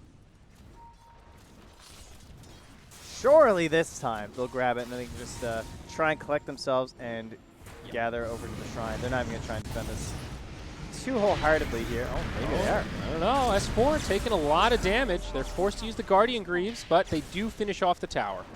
You go, Cardi. At least the catapult is focused here. And so that means they're going to be holding the Winter's Curse back towards the shrine. Dire's bottom No shrine way you is can under test this attack. from Aster. No, definitely not. They do pick up a smoke on the Ogre, though, so they might come out to try to do something. Necro does have a Yule's as well as a Lotus Orb now. No way you can test this as Aster. Well, apparently we were wrong. And they saved the shrine. I'm a little surprised. They like forcing them back when they still have the BKB up. Like the only thing missing was Morph, I'm pretty sure. But I guess Greaves and Pipe were on cooldown at the time. So very defensive from EG. They also kind of like they held XXS, back a though, little bit too. pretty far forward. He does have some support nearby, but they're just going to jump on him. There's the Yule's Scepter. Now Storm jumps in the back line, trying to finish off the Winter Wyvern, and he is going to get it. Moonlight Shadows come out. Can EG disengage here? It looks like the answer is yes. Limited detection. Dust is used. Now Underlord going to be the target that gets initiated on. He does have the Dark Rift. Pops the pipe, but might not have time to use it. The Reaper's Scythe will finish him off. But on the other side, they do finish off Lover. Phoenix Egg gets deployed. Looks like they won't have any way to stop it. And Arteezy will get stunned as the Supernova goes off. He goes down. They bring Fenrir down. Sylar as well, but it's going to cost Sumail his life. Storm's back in the fray thanks to that Bloodstone. And it's a pretty disastrous fight for EG. Not able to find crit here. Yeah, he hops into the trees. Middle tower is under attack. So Lover won't find him, but there's also a regen in top. They Big managed to swing scout that here, out. Trent. Yep. 2,300 net worth gain for Aster. Big experience gain as well. So they push out. They start hunting towards EG onto the shrine. EG retreat. They back away, but it felt like they were kind of retreating out of formation. Yeah. And started to get picked off one by one. And that initiation onto S4 didn't look too good. Very optimistic, honestly, from Aster, but the response wasn't there, like, right away from any of the supporting cast. So they quickly burned him down. And then those long zips and initiations from Lover. Again, this guy, he's exactly what this team needed, honestly. Yeah, I'm starting to believe, Trent. He's really impressed me so far. It's 1-6-8. The scoreline doesn't look too good, but I feel like now that he has the tools, he is playing quite well. Yeah. Then again, he also just lost a bunch of Bloodstone charges, so. Well, he's back at 11. You know, he got some additional charges as they cleaned up that fight, so could have been worse for sure. Now, a Rod of Atos is up on S4. Okay. Great item on the Underlord. Ooh, crit goes right in there. Yeah, going to catch the Ogre. They'll toss him back to the low ground here. And the big boy gets finished off again. Roche is up. EG Kind of the big boy. starting to move in, and okay. That's Roche too. Likely to go to the Evil Geniuses. No buyback on the Ogre. Don't think Aster can really contest this. And a little easier for EG now. You know, I more mean, you know what damage on happens when you say Sumail. they can't contest this, right? Like, what's a guaranteed event when that phrase I mean, comes out? they can certainly try, but no Haunt. It's a Oh, little that scary. arrow. If they go for this kill, the Haunt's almost up. Necro does get brought down, though. Like, that might be enough. Does have a buyback. Phoenix caught by the Winter's Curse. Buyback now used by the Necro, and it looks like you were right. They're going to walk out of the pit. That's actually fine, I think. Like, is the Necrophos. Oh, the only problem is they still can't Roche. If they had any semblance of a decent Roche. So they can't really put that threat into EG. Yep. Arrow flies across, hits one of the illusions as Crit stuck inside. He's holding that scythe on XSS. I think he wants a better target. Oh, S4 going to get left behind, though. Supernova gets used. Look at XSS. The whole team of EG. He's just in there. Crit very low. He might be able to get this first kill. He needs that reset. Lover actually comes in and cleans it up. EG in big trouble here. BKB used by Sumail. Trying to get that turn on to Lover. Does bring him down, but again, it cost him his life. Sumail will use the buyback. They got to get this Necro. It's this another is the great dieback. fight. Gotta find. I mean, he's low on cooldowns, but they can't finish him off. if He's you too guys beefy. were wondering why he is a first pick overall hero, he just walked into form. Fenrir will walk into an arrow, too. But they get Roche on the dire side, and now it's Sylar who's got Aegis Cheese. Trent, Game one, baby. Aster might be doing it again. It's only a 1K net worth lead for EG overall. You look at that gold graph, and well, it hasn't updated quite yet, but it's about to take a downward spiral in favor of Team Aster. Unfortunately for the Storm Spirit, he died again, so he's now down to 8 Bloodstone charges, but huge for the Spectre. I mean, Sylar is officially online now. The Spectre went from non-factor to a real threat. Yeah, he's pretty scary. It's so weird how a game can shift like that. Like, you arrow this Necrophos, and you're like, oh, sick, we can just kill Necro. And that actually slows down your Roche to the point where suddenly they have a Haunt available when they wouldn't have had it. You could have just, like, taken the Aegis if you left him stunned there. At the same time, though, forcing out that buyback from the Necrophos, this game could potentially run into some problems, right, if they just get that kill on the Necrophos. He has the cheese, so it's difficult. And again, do they not have a scythe once more? Sorry, they don't have a Spirit Vessel again, right? It's like Correct. yeah. another game from EG where they're not earning it up here. Spirit Vessel pretty good against Necro. Interesting. So what does the Spectre go for next year? He's just hit level 20. It's actually 3 games in a row where they haven't bought an urn. I'm just making sure I'm not crazy. That's so weird. Yeah, missing out on some value. But Spectre level 20 gets that 500 extra health, so this is a break point for him. What do you build next in this game? Radiant's Just top watching tower this mid is lane. under attack. XS is really close. This is the guy they need to keep alive. Yep. Moonlight Shadow. Not much time Oh, left. Will man. expire. The hesitation for EG, it's so tempting. They're just like right there. And you see the pings from Aster, like, oh snap. They were just Yeah, all but hanging out there. Spectre with Manta, Aegis. I don't know. I wouldn't want to jump on that either. No. They don't want to burn like Winter's Curse or something just for the Aegis. Although Winter's Curse, again, just not a huge factor this game. Were you saying what's Styler going for next? Yep. Is that what you were wondering? Mm-hmm. How does Heart look this game? Looks kind of pretty, okay. Pretty good. Sort of my first thought. It's certainly, you want a survivability item, and nothing else really seems necessary. I don't think he needs a BKB. Radiant's top There's going to tower be a is under butterfly attack. coming out on Arteezy's Morphling. Radiant structures are fortified. They don't really have a great solution for that on the side of Aster. And I do Spectre, think not Styler- an MKB kind of hero. No, not a big fan. And I think he needs the some sort of survivability, and it's mostly a magic-based lineup from EG, so that's why I look right to Heart. I don't think you need the BKB. You want to focus on dispersion. Heart Sunray. on the way for Necro as well. He's got that Ooh, that's nice with the Sunray and all the heal. Reaver now. They're going to Winter's get this Curse. kill onto the Ogre. Nice arrow from Sumail as well. Not going to be able to get any more here, though. They do defend that tier 2, and Aster will just have to back up. Crit's just like in between the team and the shrine. He might just get caught here. I think so. Sort of an awkward position. Now Sylar is going to be inbound. Hits him with a dagger. And nowhere for the Rockman to go. And they can't finish off Bobica. He slips out of there. Buyback also used by Fenrir. Now Aster seem to be the ones kind of controlling the tempo of this game. BKB picked up on Storm. A game changer for this hero for sure. Also getting a lot of farm as he clears out that big wave bottom. Prepping for the bounty runes here. Gonna bring down the Underlord and see. Oh, the Storm Spirit. He's pretty low on mana. This, I mean, he has his BKB, but he's so low. I don't know if you want to waste that 10-second Oh charge. my God. He didn't even suicide either. I mean, I can understand how you're not expecting that, but that really hurt. That's just like a death for no reason, right? Yeah. Like you're out here pushing this wave with no resources. Is there any reason A not to useless suicide BKB. there? Is that just I think he thought he might make it out. That's the only thing I could think of. He thought maybe he'd get a zip dodge and something. he had like 15% mana or something. It was just not the place to be. Good use of the Dark Rift, though, to get so many heroes there so quickly so they could actually capitalize on that. Yeah. The old bounty room bait. Oh, look at this. Sumail also going for a butterfly. I think EG reading this very well that Aster really don't have a good MKB carrier. I mean, do they do any physical damage anyway, though? Like, honestly? Physical damage is pretty low from Aster overall. Yes. So I don't think it's But like it'll become more relevant the longer the game goes on. Storm relies on right clicks for a lot of his damage. So yeah. I think it's just mostly like it is a defensive item that also has mostly offensive implications this match. Correct, yeah. It feels like a value pickup here, I guess. Arrow flies through, going to be off the mark, but this Phoenix going in deep does get off the Supernova. They're going to try to focus it down. Do they have the damage? Yes, but Boca falls first. BKB's popped. A huge amount of damage coming in this fight. It's Sylar that's very low, but he still has the Aegis. Not the target you want to go for if you're EG here. Reaper's Sight does not finish off crit. Oh, just the Ignite! barely survives. Oh my 10 God. HP as he walks away. It's not over yet, though. He almost burned to death there. I think Asterman baited him by a bad egg here. Feels like a little bit of an unnecessary fight. Then Bobica buys back. He doesn't have egg. It feels like they just lost a lot for absolutely nothing. Yep. It's not a huge amount. It's about a 1K net worth swing, so certainly an advantage time, for EG. though, dude. They wasted the Scythe.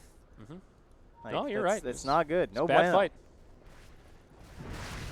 Now this gives an option in for the Radiant to push here if EG want to maybe wait for the Winter's Curse. Again, Winter's Curse not even that great. It's honestly just like, I like how Fly was using it to push the Necro just on the side. He's just like, okay, I'm just going to curse this guy. Just like keep him out of the engagement for a little bit, protect my teammates from the possibilities of the Scythe. Heart secured on Sylar now, by the way. Hearting it up, and finally going to get the Shrine here. He's going to go for a butterfly himself. Surely, Aster will not contest.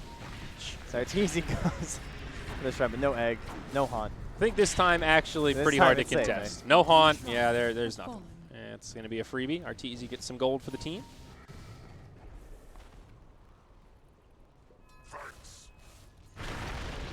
Butterfly Gaming. Scotty going to be up next Radiant's for our top tower Morphling. is under attack. 37 minutes in and pretty strikingly even here.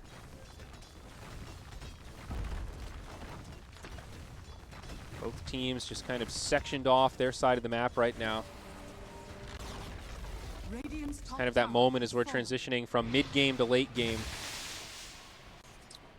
Both sides kind of waiting for the other to make a mistake that they can capitalize on. Now the second heart picked up for Aster in the hands of the Necrophos. So their whole team feeling beefy, feeling strong, gearing up for this next big team fight. Still a little ways off Roche. Another minute until we see what the RNG timer looks like, but certainly one that Aster would like to secure if possible. Now the smoke. Into Moonlight with Haunt. And they've Who's got the detection? got a ward down here on the high ground. Radiant are It's all on scanning. Phoenix. Dropping some sentries from the Ogre. Sylar initiated on first. Hit of Malice comes down. Not the toss back they wanted. Yeah, kind of an awkward angle for both sides here. Aster on the low ground, not feeling very confident charging up, but EG know they need to be careful. I mean, Sumail finds the range creep and all of that, so. XXS, look at this. He just walks into the entire team. He has Yules and Lotus, so it's relatively safe, but long-range zip into the back line. Arteezy about to get scythed, and he will actually survive through it as he pops the BKB. They bring down Baboka, but still looks like it could be a fight that Nice Aster toss. takes right into the winner's curse indeed. S4 trying to do as much damage as he can, but they can't finish off the kills. He's been ditched. Team. There we go. The run back. S4 got Glimmer Cape, so he'll be okay. And now XXX gets brought down. Aster in big trouble. They lose Fenrir as well. Sylar gets pinged out. He's on the run, but EG want this Spectre dead. I don't think they'll be able to close the gap. However, a devastating team fight for the Dire. And the Necro's actually bought out. I thought that was just going to be because of his timer, but he actually is back on it. He's just lost all of his gold at this point. Still only like a 2K swing, but it's mostly the timing at this point.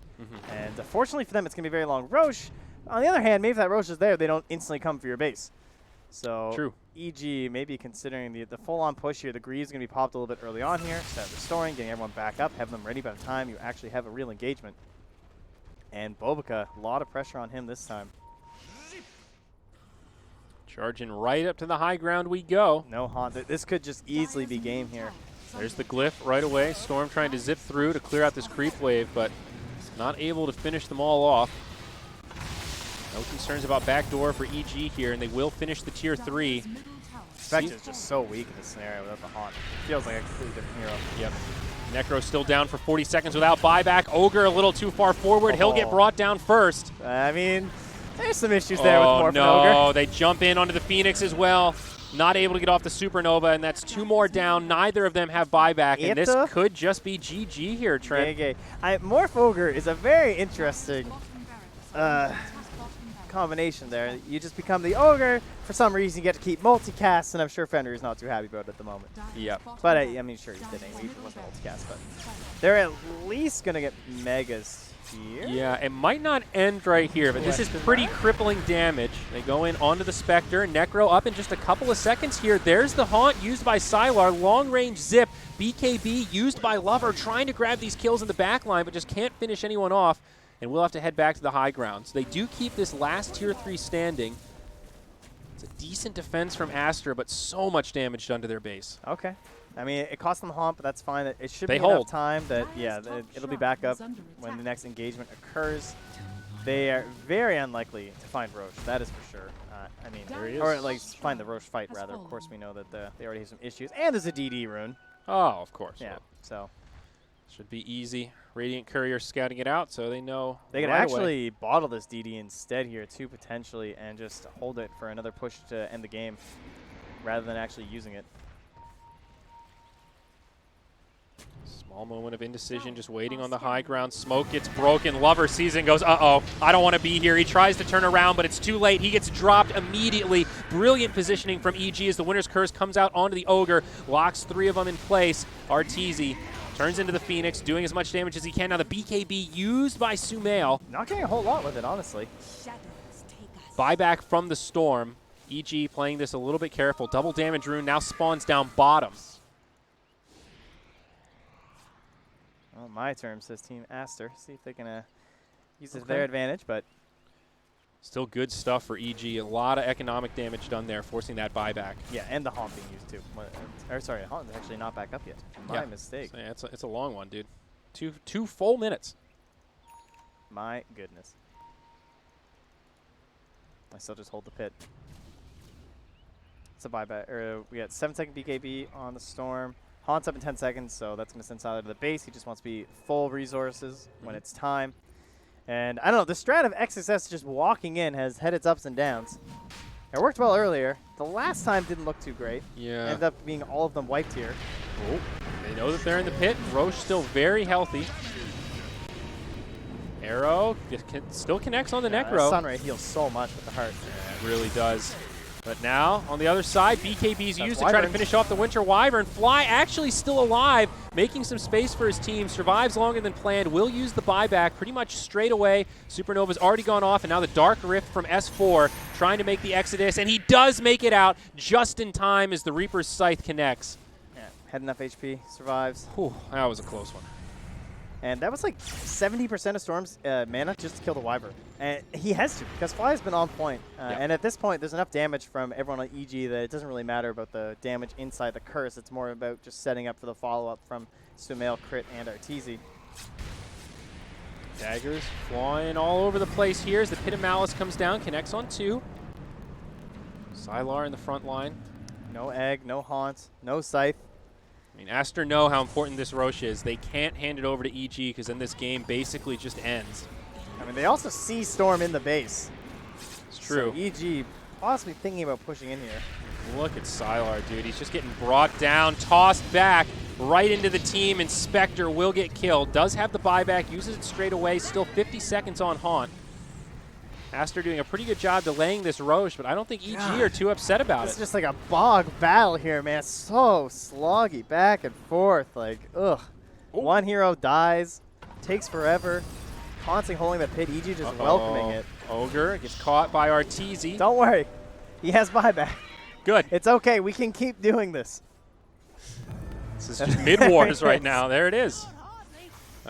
Lots more economic damage, now up to 16k net worth favor for EG.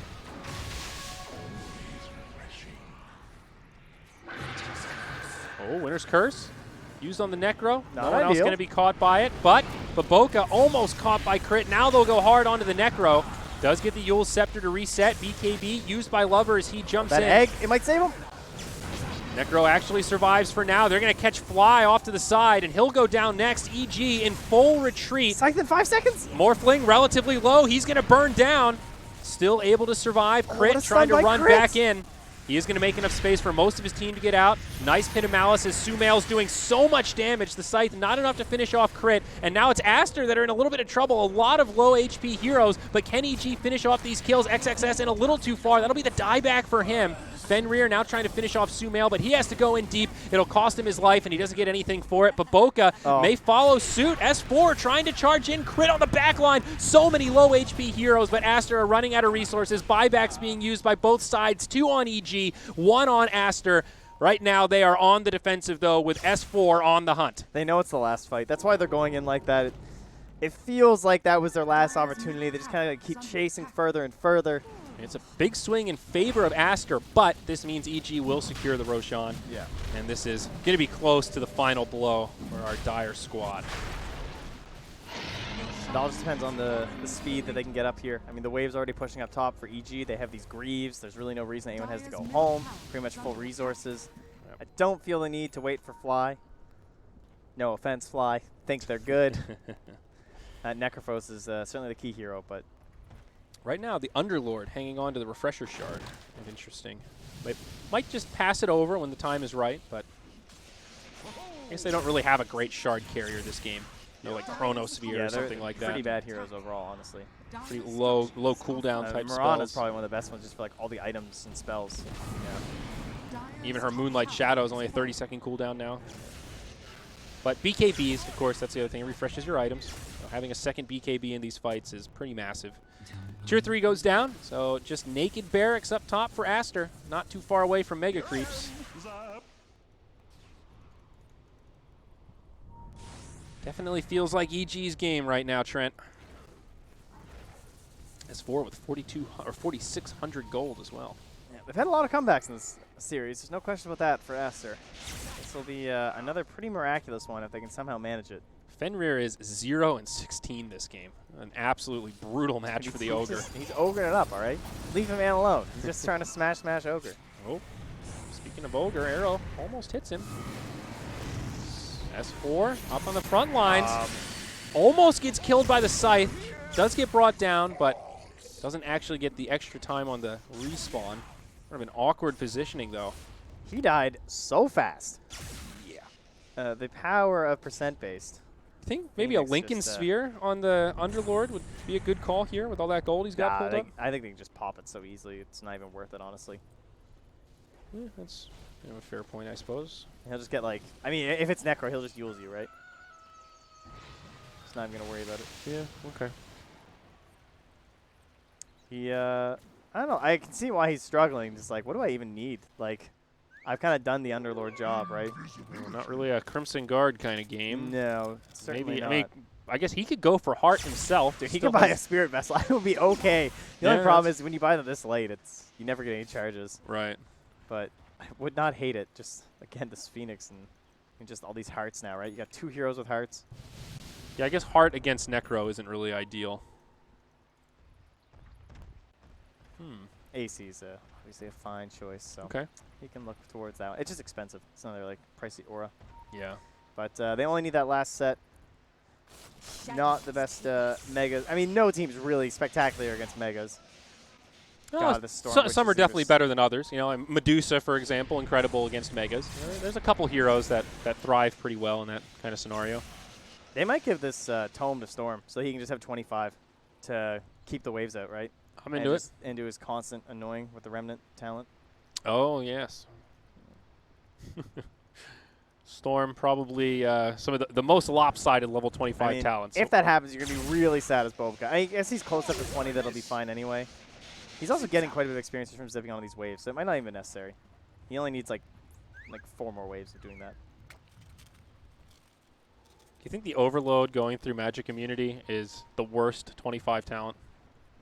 It's got to be up there. There's some pretty spectacularly bad ones. I don't know if that's the absolute worst. It's bottom 2%, I'd say. Oh, well, Storm is bottom. They're back. Up top, here's the initiation. Arteezy just takes the second health bar of the Spectre. He's not really going to care about the skills, honestly. Yep. Use that Dispersion and try and push in a bit. Light Shadow already been used. That's a Radiant Sentry down, but Dire also have one on the high ground, so both teams with detection in this general area. Difficult for EG here. Storm's going to grab. Oh, stops actually. Doesn't go in for the wave. Oh, we got a pause. Sound. Okay. Awkward. Yeah, this is a pretty tense moment in this game. A tough time, but you know, got to make sure you're at full capacity. So no hate. Aster are holding on pretty darn well, though, Trent. They've been up against the ropes for a while, 2 lanes of barracks down, and I mean, they're hanging in there. It's a pretty serious deficit. The net worth not looking great, but like they're kind of stalling the bleeding, right? Yeah. I mean, it just takes one, though. It's like one bad egg. If this egg just goes down from Bobka, they probably just lose. You know what I mean? It's a ton of pressure on them. And they made it work in game 1 because they went through that situation about 6 times, and they somehow fought back. So they only need a couple more this time to really turn this around in favor of Spectre and the Storm Spirit. It's hard for the the slow burn here. A lot of the pressure's on Sumail. I feel like he's the best tower hitter they have. He has a little bit of range in there. But Crit whiffs his chance, but he's got the Blink and the Force, so he can take a couple shots at it. Like Mirana in these kind of situations. It's only 30 seconds of Aegis. So nice to be able to just chuck arrows like that, though. You know, if you hit one, it gives you a good initiation. Yeah, sometimes it makes people panic, and then you just jump on someone else. Yeah. Well, kind of like that. Crit jumps in, gets the toss back. Ogre goes down first. No buyback available. Necrophos getting chipped down by the Firestorm. But just like that, it's a 4v5. Only the Storm buyback remaining at this point. Is this a fake back here for EG? Aegis does get reclaimed. And looks like it will just be a proper retreat. I don't know, Storm kind of busy on that bottom wave. But yeah, I guess without the Aegis, they're not feeling too confident. Let's go back, get their bounty runes. You know, you guys go grab a drink. You have, how much time until Rosh might respawn? 2.5 minutes. So get going now. Be quick. I would say the chances for Aster to turn this around are pretty low, but Storm's getting to that point where he's pretty damn scary. He's got the Orchid. He's going to have a Scythe of Vice before too long. 2 pretty game-changing items. Storm also pretty incredible at pushing out the waves like this. Not many heroes can do it the same kind of relative ease as he can. Yeah, I mean, we talked about like the one good egg, the one good scythe, right? You know, some big multicast. There's a couple wondrous ways this could be fought back here for old Aster. They don't have a whole lot to grow on, and most of their cores. I mean, the Necrophos, the last one, is going to be cracking at 25. And in terms of cores, and his 25 is just, it's not a late game. Let's take a look here. What do we got? It's not that great. It's Death Pulse or Heartstopper, or it's like, it's pretty bad. You know, it's not really anything that helps in big 25 team fights. But anyway, they're in there. Oh, Winter's Curse gets dropped on the Necro. Just a stall, really.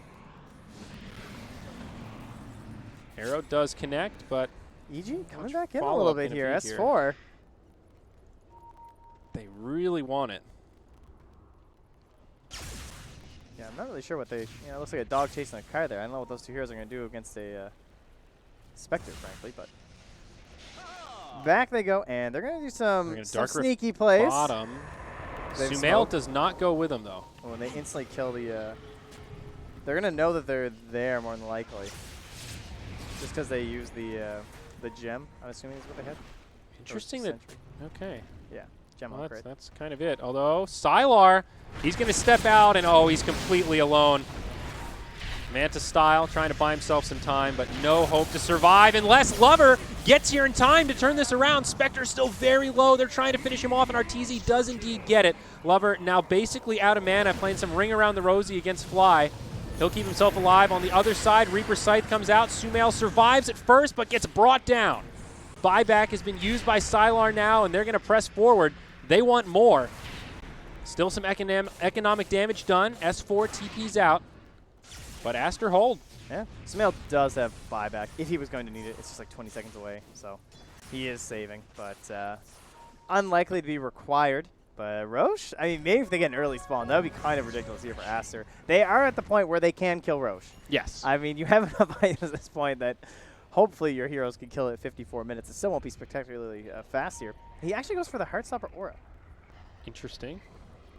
I guess they're just both so. Doesn't really matter. At least when you're stunned, the aura still works. It is a pretty quick Roche respawn. 45 seconds. Probably not fast enough to force a Sumail buyback, but it's just so unlikely to get in the position for it. Yeah. Heartstopper. Goes for a late blink here on XSS. I like this. That's the way that you can actually try and make plays as Necro, right? Buy this blink dagger, try and get a good scythe down. Yep. BKB now picked up on the Spectre. The Ghost is pretty much slotted at this point. Obviously, 10-second BKB at 54 minutes. This is pretty nice. It's something. Like with the dispersion, so they have to like shoot through the BKB and cut through a lot of that magic immunity. So it's just gonna be like constant right clicks from them, dispersing that back, and then when he has the spells available, I don't know.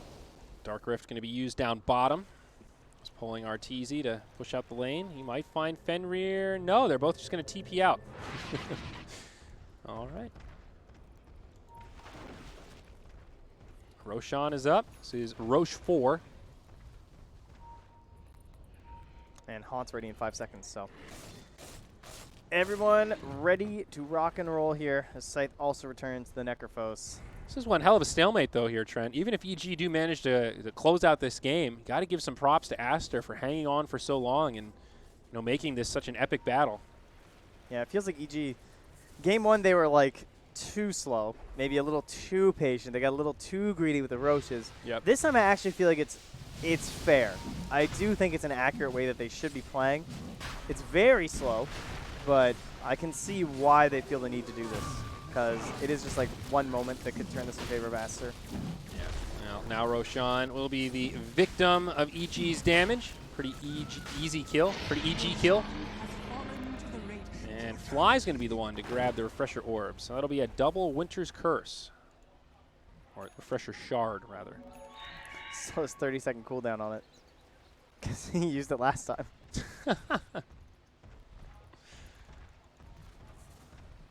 Okay, Shiva's guard is out. MKB now on the Morphling. In case Arteezy was not doing enough damage before, he is going to absolutely shred now. Of course, there's a butterfly up on the Spectre, so great item choice. Now Moonlight Shadow used. Storm trying to clear out the waves. S4 with an attempted Pit of Malice there, but That was actually so dangerous if they had cursed him. no, Sylar does not have a buyback. Still 4.5 minutes.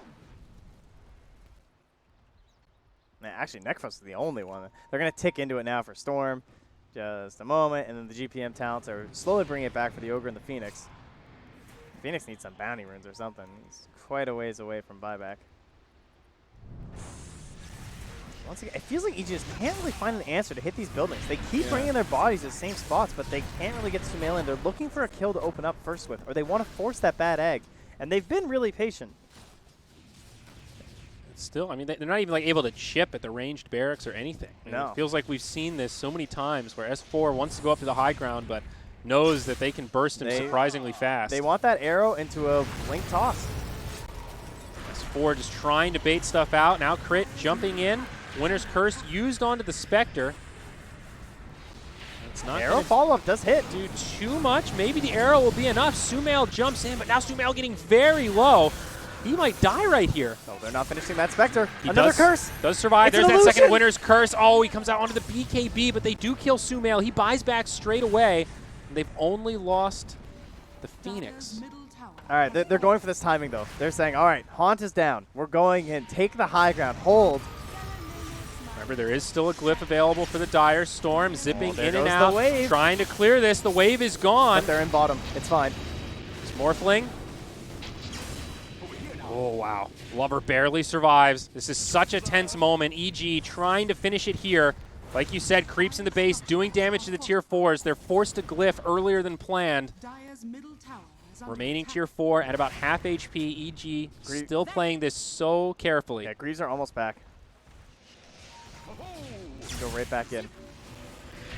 Bit of Malice comes out onto the Spectre. Remember, no buyback, so Spectre dies here. This will likely end. Phoenix, though, up in 15, does still have the egg if they can hold for that long.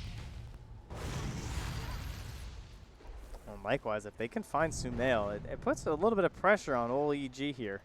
Yep.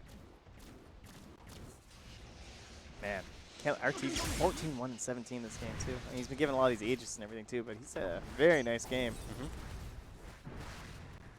Now at about 5k HP. I'm curious where he's going to go from here. He's ditched the boots, so getting close to just completely slotted. A lot of big ticket items on this guy right now.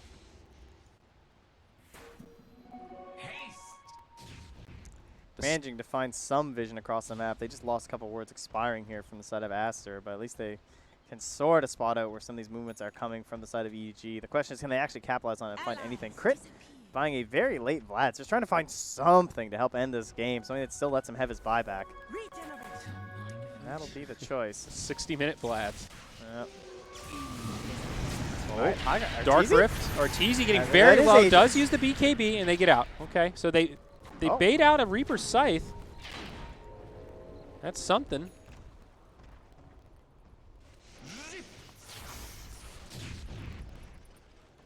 I mean, I guess that the Vlads at this point, it is a way to basically give the Morphling a 7th item. So Yeah, pretty much. it's actually not a bad choice.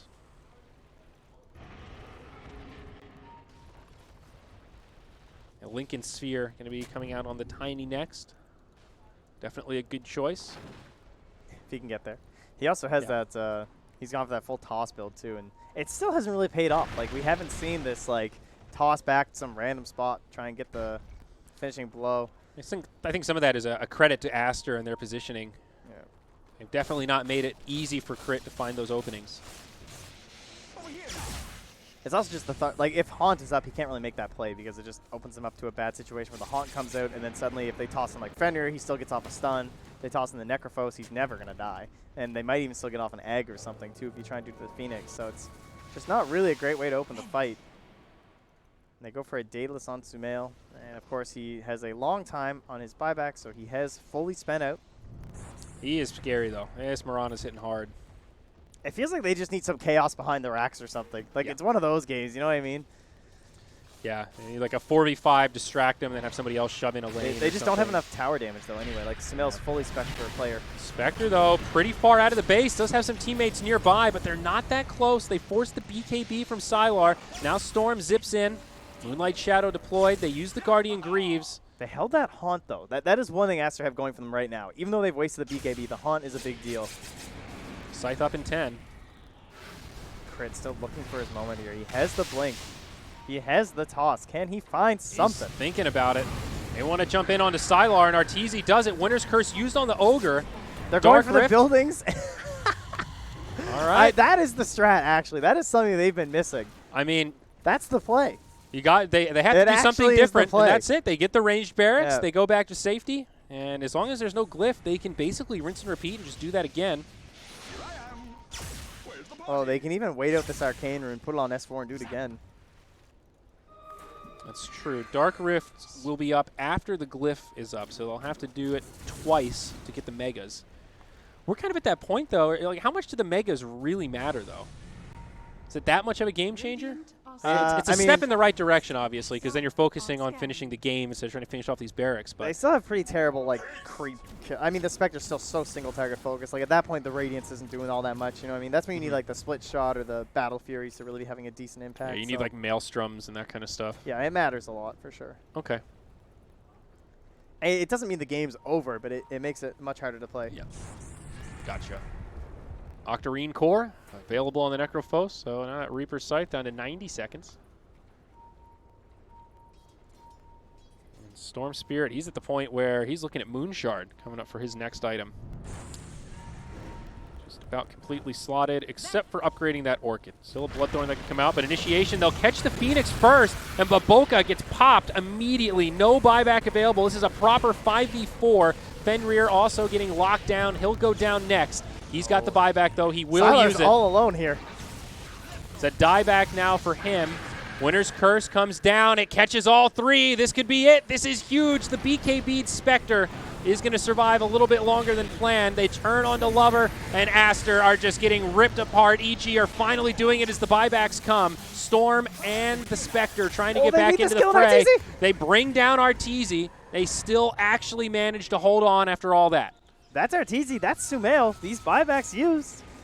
I mean, it's a lot of economic damage. There's 3 buybacks for Aster, but that's the 2 big cores down, and they're going to extend. They just can't close. Oh, what an obnoxious game to have to play into. These are always so frustrating. Yeah. But it is slowly over time still going the way of Evil Geniuses. There's no denying that. There's no massive tower hitter on the side of Aster either, right? Like, even if they win some sort of a fight, it's going to be really hard to force these buybacks in a situation where EG actually feel threatened that they're going to lose a hell of a lot. Yeah, to actually get barracks themselves, they kind of need to wipe EG twice. Yeah, pretty much. And EG have been a little bit liberal with their buybacks. Sumail is obviously still on cooldown for about the remainder of his death timer. But like we talked about EG adjusting, right, where they went for this play with the Dark Rift, that's exactly what we just saw from Aster. They adjusted. They took that fight outside the base because they knew that they were just going to do it again, right? Yeah. So it's a really nice sign from Aster. Like, these guys are very smart. I mean, of course they are. It's for, like, the most well-known heroes you know from China. It's because it's a new team. It's not surprising that they have this veteran presence and good thoughts in the late game. Oh, it's a good call, though. A great read on the game, and it's actually going to give them a bit of a leg up here. The Bloodthorn now comes out on the Storm, so they do have a tool to kill these pretty beefy heroes on the side of EG. They don't force the buyback onto the Morphling, but they only get a tier 2 out of it. Roshan, Roche 5 going to be up before too long, Trent, about 90 seconds. Oh, I mean, you need a Roche 5. I mean, what kind of a... I mean, is it even a good Dota game if you don't have 5 Roches? Well, you know, to each their own. At that point, though, where you almost can't really handle the Roche spoils. I guess Aegis... It is weird how that actually has become a little bit of a thing lately, where you're getting these kind of weirder heroes with shards and everything, because, yeah, heroes just don't have slots. So, and are they going to find somebody here? Arteezy, front lines, BKB used by Lover. Arteezy gets dropped. He's got the buyback, but on the sideline for a long time. Now Crit kind of left back there. Winner's Curse does slow things down a little bit. There's the buyback used for Arteezy. If they manage to kill him again, though, he's going to be dead for so long, Trent. Yeah, they have the Ag, but they don't have the Haunt. Everyone's a little low on resources. No Greaves over here. So Aster just going to kind of slow roll it back on up to the high ground, not knowing that Roche is about 30 seconds away. That was a big kill, though. Look at that net worth graph, and it's Yeah, starting seriously. to trend back into their favor. Well, it will in a moment. Only about a 15K lead now at this point. And graph's a little slow on the math. It takes it a minute to do the calculations. Let's make sure it gets it right. There's no Haunt here, and there is a Spectre showing in the bottom lane. They're not going to walk into that high ground. That honestly felt like it could have been bad for Aster. Yeah. Double damage down bottom. Oh, in the pit. XSS just blinks right in and fly. Panic blinks back. Both teams know it's up, though. Daedalus out on Arteezy. He is actually slotted now. Oh my god, the positioning here is terrifying me right now. Like, there's no Spectre. They're playing so aggressively. It's like they're trying to mind game EG that they somehow have Haunt. It's working, though. EG is not going to take the bait. They are very hesitant to jump into an initiation. They've tried that a few times this game already, and there have been a number of backfires. Crit hops in. Catch Fenrir, I think. He actually survives for now. BKBs get used. The Reaper's Scythe comes out a little early. Morphling, though, the target that they want. S4 trying to send them back. They lose Lover. They lose Baboka. And EG go down bottom. They don't go home. S4 with an interesting call. There is a glyph, and there is a buyback on the Phoenix. I don't think EG will be able to end here or even kill this tier 4, but it was a good thought. And it does force a pretty low-risk buyback on the Phoenix. Yeah, and they have enough sustain with like these Greaves and everything that they shouldn't have to go back to base. And if you go back to base, that at least opens up a window where those heroes maybe can push in the pit and get better positioning over you or something. And just staying closer on the map. You know, we didn't mention it, Trent, but the Winter Wyvern, level 25, huge talent, the 2-second stun on Splinter Blast. That is true, like following up from the curse and everything. It's been a little bit hard to execute because like the later BKBs that were coming out. At this point, though, Spectre's BKB is actually on the Courier. Doesn't even want it anymore. Sylar's done with that thing. He's like, I will take it when you are ready. He's currently on cooldown. Arteezy grabs himself the Aegis now as Roche 5 goes the way of EG. And probably, yep, Shard once again for Fly. Man, he's having some serious slot issues. As you're saying, like the wind lace is now on the ground. He's holding this gem. Yep. Wants to get a They're side going in device without as him. well. S4, very aggressive positioning here. Not going to be punished, though. He'll be all right. All right. Now Sumail jumps in. Fenrir able to survive thanks to the Ghost Scepter, but still in pretty deep. Tosses all over the place. BKB used by Arteezy. They have the Dark Rift in 20. I feel like they just need to, like they caught them off guard a little bit for sure, and now they're going to get some vision on the high ground. But I feel like you just wait for the Rift. Well, there's the glyph. So they will be able to do that Rift play if they want to. Arteezy, he's the one with the Aegis. Yep. Can definitely afford to play aggressive here. Creeps are in bottom too. The perfect moment is here once more. They can just go for it. The Rift's up now. This is finally the perfect storm for EG. Oh, Arrow they even connects. Arrow. Get the buildings. No, they're going to go for XXS. They're going to toss him back. S4, he's used it. They need to focus the buildings, though. I think they used that Dark Rift just a little bit too early. I mean, there was definitely a miscommunication there. Unless they were trying to do some really odd play. Like, toss the Necrophos into us and then walk past him. Throw the Necro into us so that we can all teleport away. It's a 70-minute game. You know? It's hard. I mean, that's the thing. It looks easy that first time we saw it where they commit for the barracks and Dark Rift out, but you know, there's no going back once you use that Dark Rift. It's a one-way street.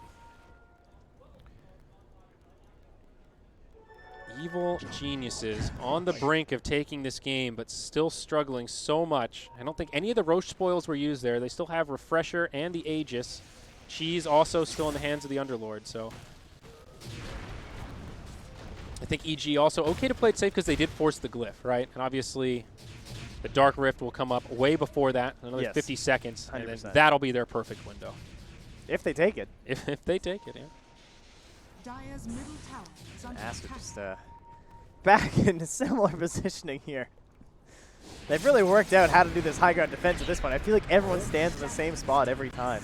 EG probably have a nice little blueprint of what's been going on here. Nice Pit of Malice. They actually forced the BKB out on Arteezy. Arrow will connect onto Fenrir. I mean, Arteezy can just now swap into Scotty, honestly. Over here now. Taking out the daedalus. I see. Okay.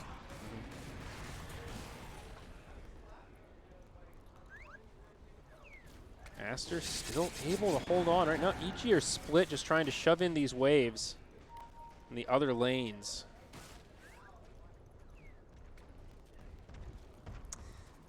And they hold. Dun dun. Seems to be the recurring theme of this game. Oh. And Aster hold. Sumail's like, yeah, I saw that Reddit clip. Throwing some arrows at these waves. See if I can catch this Storm Spirit. GG. That would be a pretty epic way for this game to end, I'll be honest with you. I mean, I feel like I'd be a little disappointed at that point. Yeah, maybe so. He's got still. buyback now anyway, so that will not be the game ender. And it's only Arteezy and Phoenix with timers remaining now on the buybacks. Yeah. And allies disappear once more.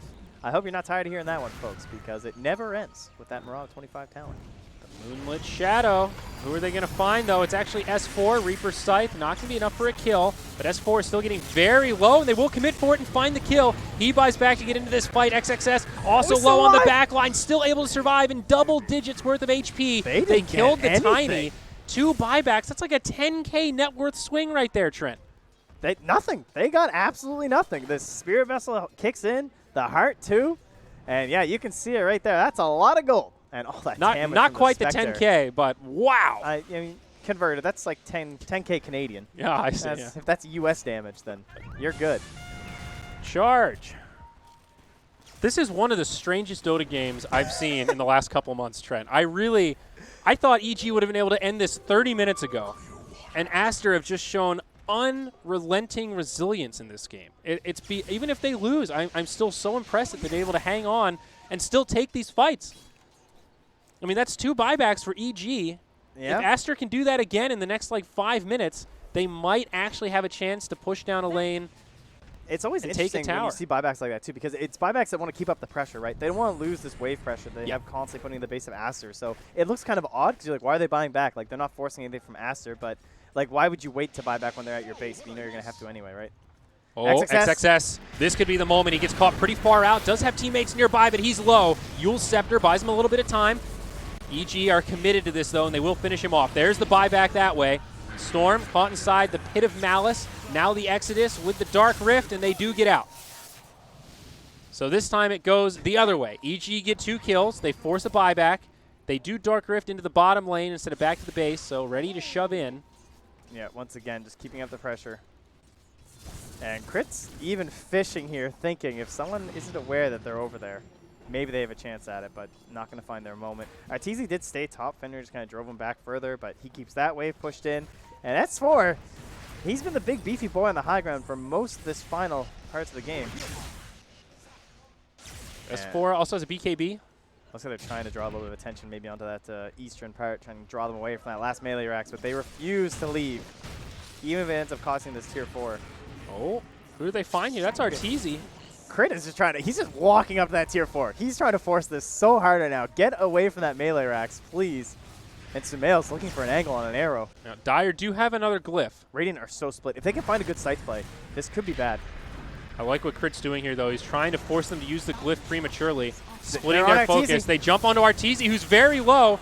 Nice save from Fly. Does buy him some time, but Arteezy falls. Does have a buyback. They get the tier 4s, though. EG might be going for this. Reaper's Scythe comes out. They've have lost they pushed 2. Too far? They actually turn this around. Another winner's curse. Jeez, used onto Sumail. Aster still hanging on for now. Their Necro down for over 100 seconds. No buyback. He's going for the Storm. Sumail doing a lot of damage. Needs to finish off this Storm, but he gets hexed. Lover still able to survive. A sliver of HP. The creeps almost finishing him off, but he will be able to make it back. Sylar so low right now. Sumail will finish him off. There's the buyback. No haunt. S4 doing what damage he can to the Ancient. Again, forcing them to split their focus, but now Sumail gets jumped on. Another nice save from Fly. Glover trying to finish him off, and he will, but it costs him his whole mana pool. He goes down. S4 does manage to Dark Rift out. Keeps most of his friends alive, though Fly will get left behind. Yeah, Sumail canceled. He almost came back on TP there. Man, Fly made so many plays. Curses and embraces. That I thought Aster were going to win that game right there. Absolutely. Fly, the hero right now, keeping his team in this game. Buybacks, buybacks. Only Phoenix in the game has a buyback. A couple heroes are short on no. Ogre's the only one short on gold, so he does have it fair. available. But yes, we've got 8 heroes with buyback down. Megas still not secured. They went to the tier 4, so it is an exposed Ancient. But the Mega Creeps are not yet out. Now EG, they're going to go right back in 4. They pop BKBs, and they go to end it here. That's it. They didn't even glyph. Aster had a glyph still. I don't think they did they? Yeah. I'm pretty sure they did. Okay, maybe they did. I mean, either way, I don't think it would have mattered because there were enough heroes dead. Probably not. You're probably Man. right, but still. EG were so clutch on these buybacks. They instantly, just like, go. Keep up the pressure. Eventually, surely we'll be victorious. And they were. I'm glad they made that call at the end. There's a point where you can say, guys, Magic immunity, let's just go all in. We can kill the Ancient in like 2 seconds because we all do so much damage. Absolutely the right call to end that game. What a ridiculous series, though. We thought EG were the heavy favorites. Aster absolutely making them work for that. And I think Love You, Love Me, or Lover as he's been tagged up here so far, this guy's good. absolutely a standout player in my book. That game was brutal on the Storm, and he had a pretty good comeback.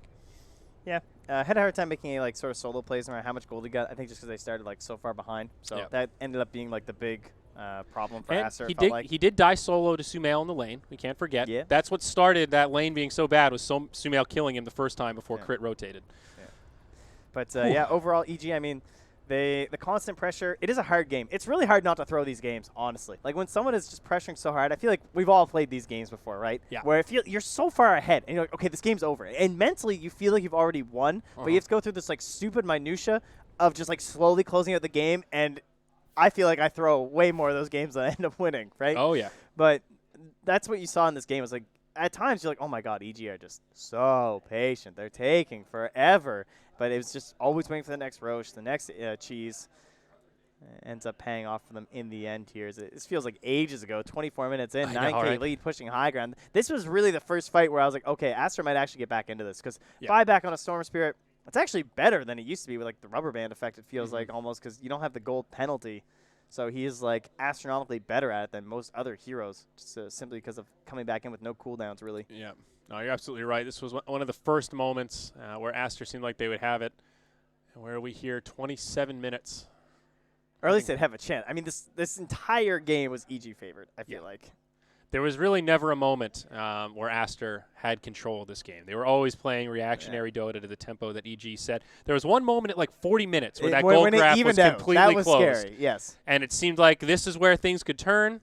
Dota Plus really thought that they were going to win it. Gave them Dota the Plus advantage. loves Spectre. You know? That's true. It has a hard time saying no to Spectre, but eventually it can be too much there. Yeah, so many fights just start going their way. This one in particular, where they just like dove past the tier 1, and as long as the Storm stays alive there, he just got right back into it.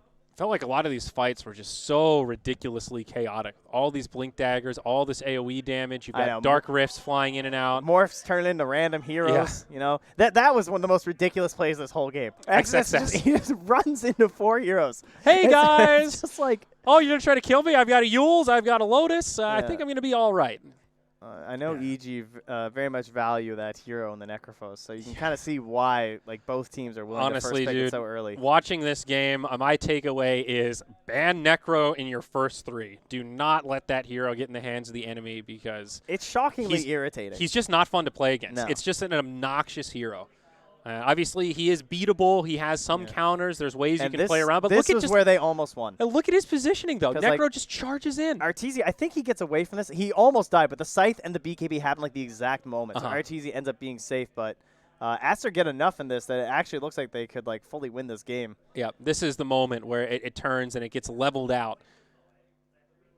His S4 gets completely ditched up on the high ground. And then you think it's going to be like a chase back, but then the Storm and the Spectre end up surviving, I believe, was kind of the weird turning point. I think so. It kind of seems like Aster hung around a little bit too long. Like EG did a great job disengaging.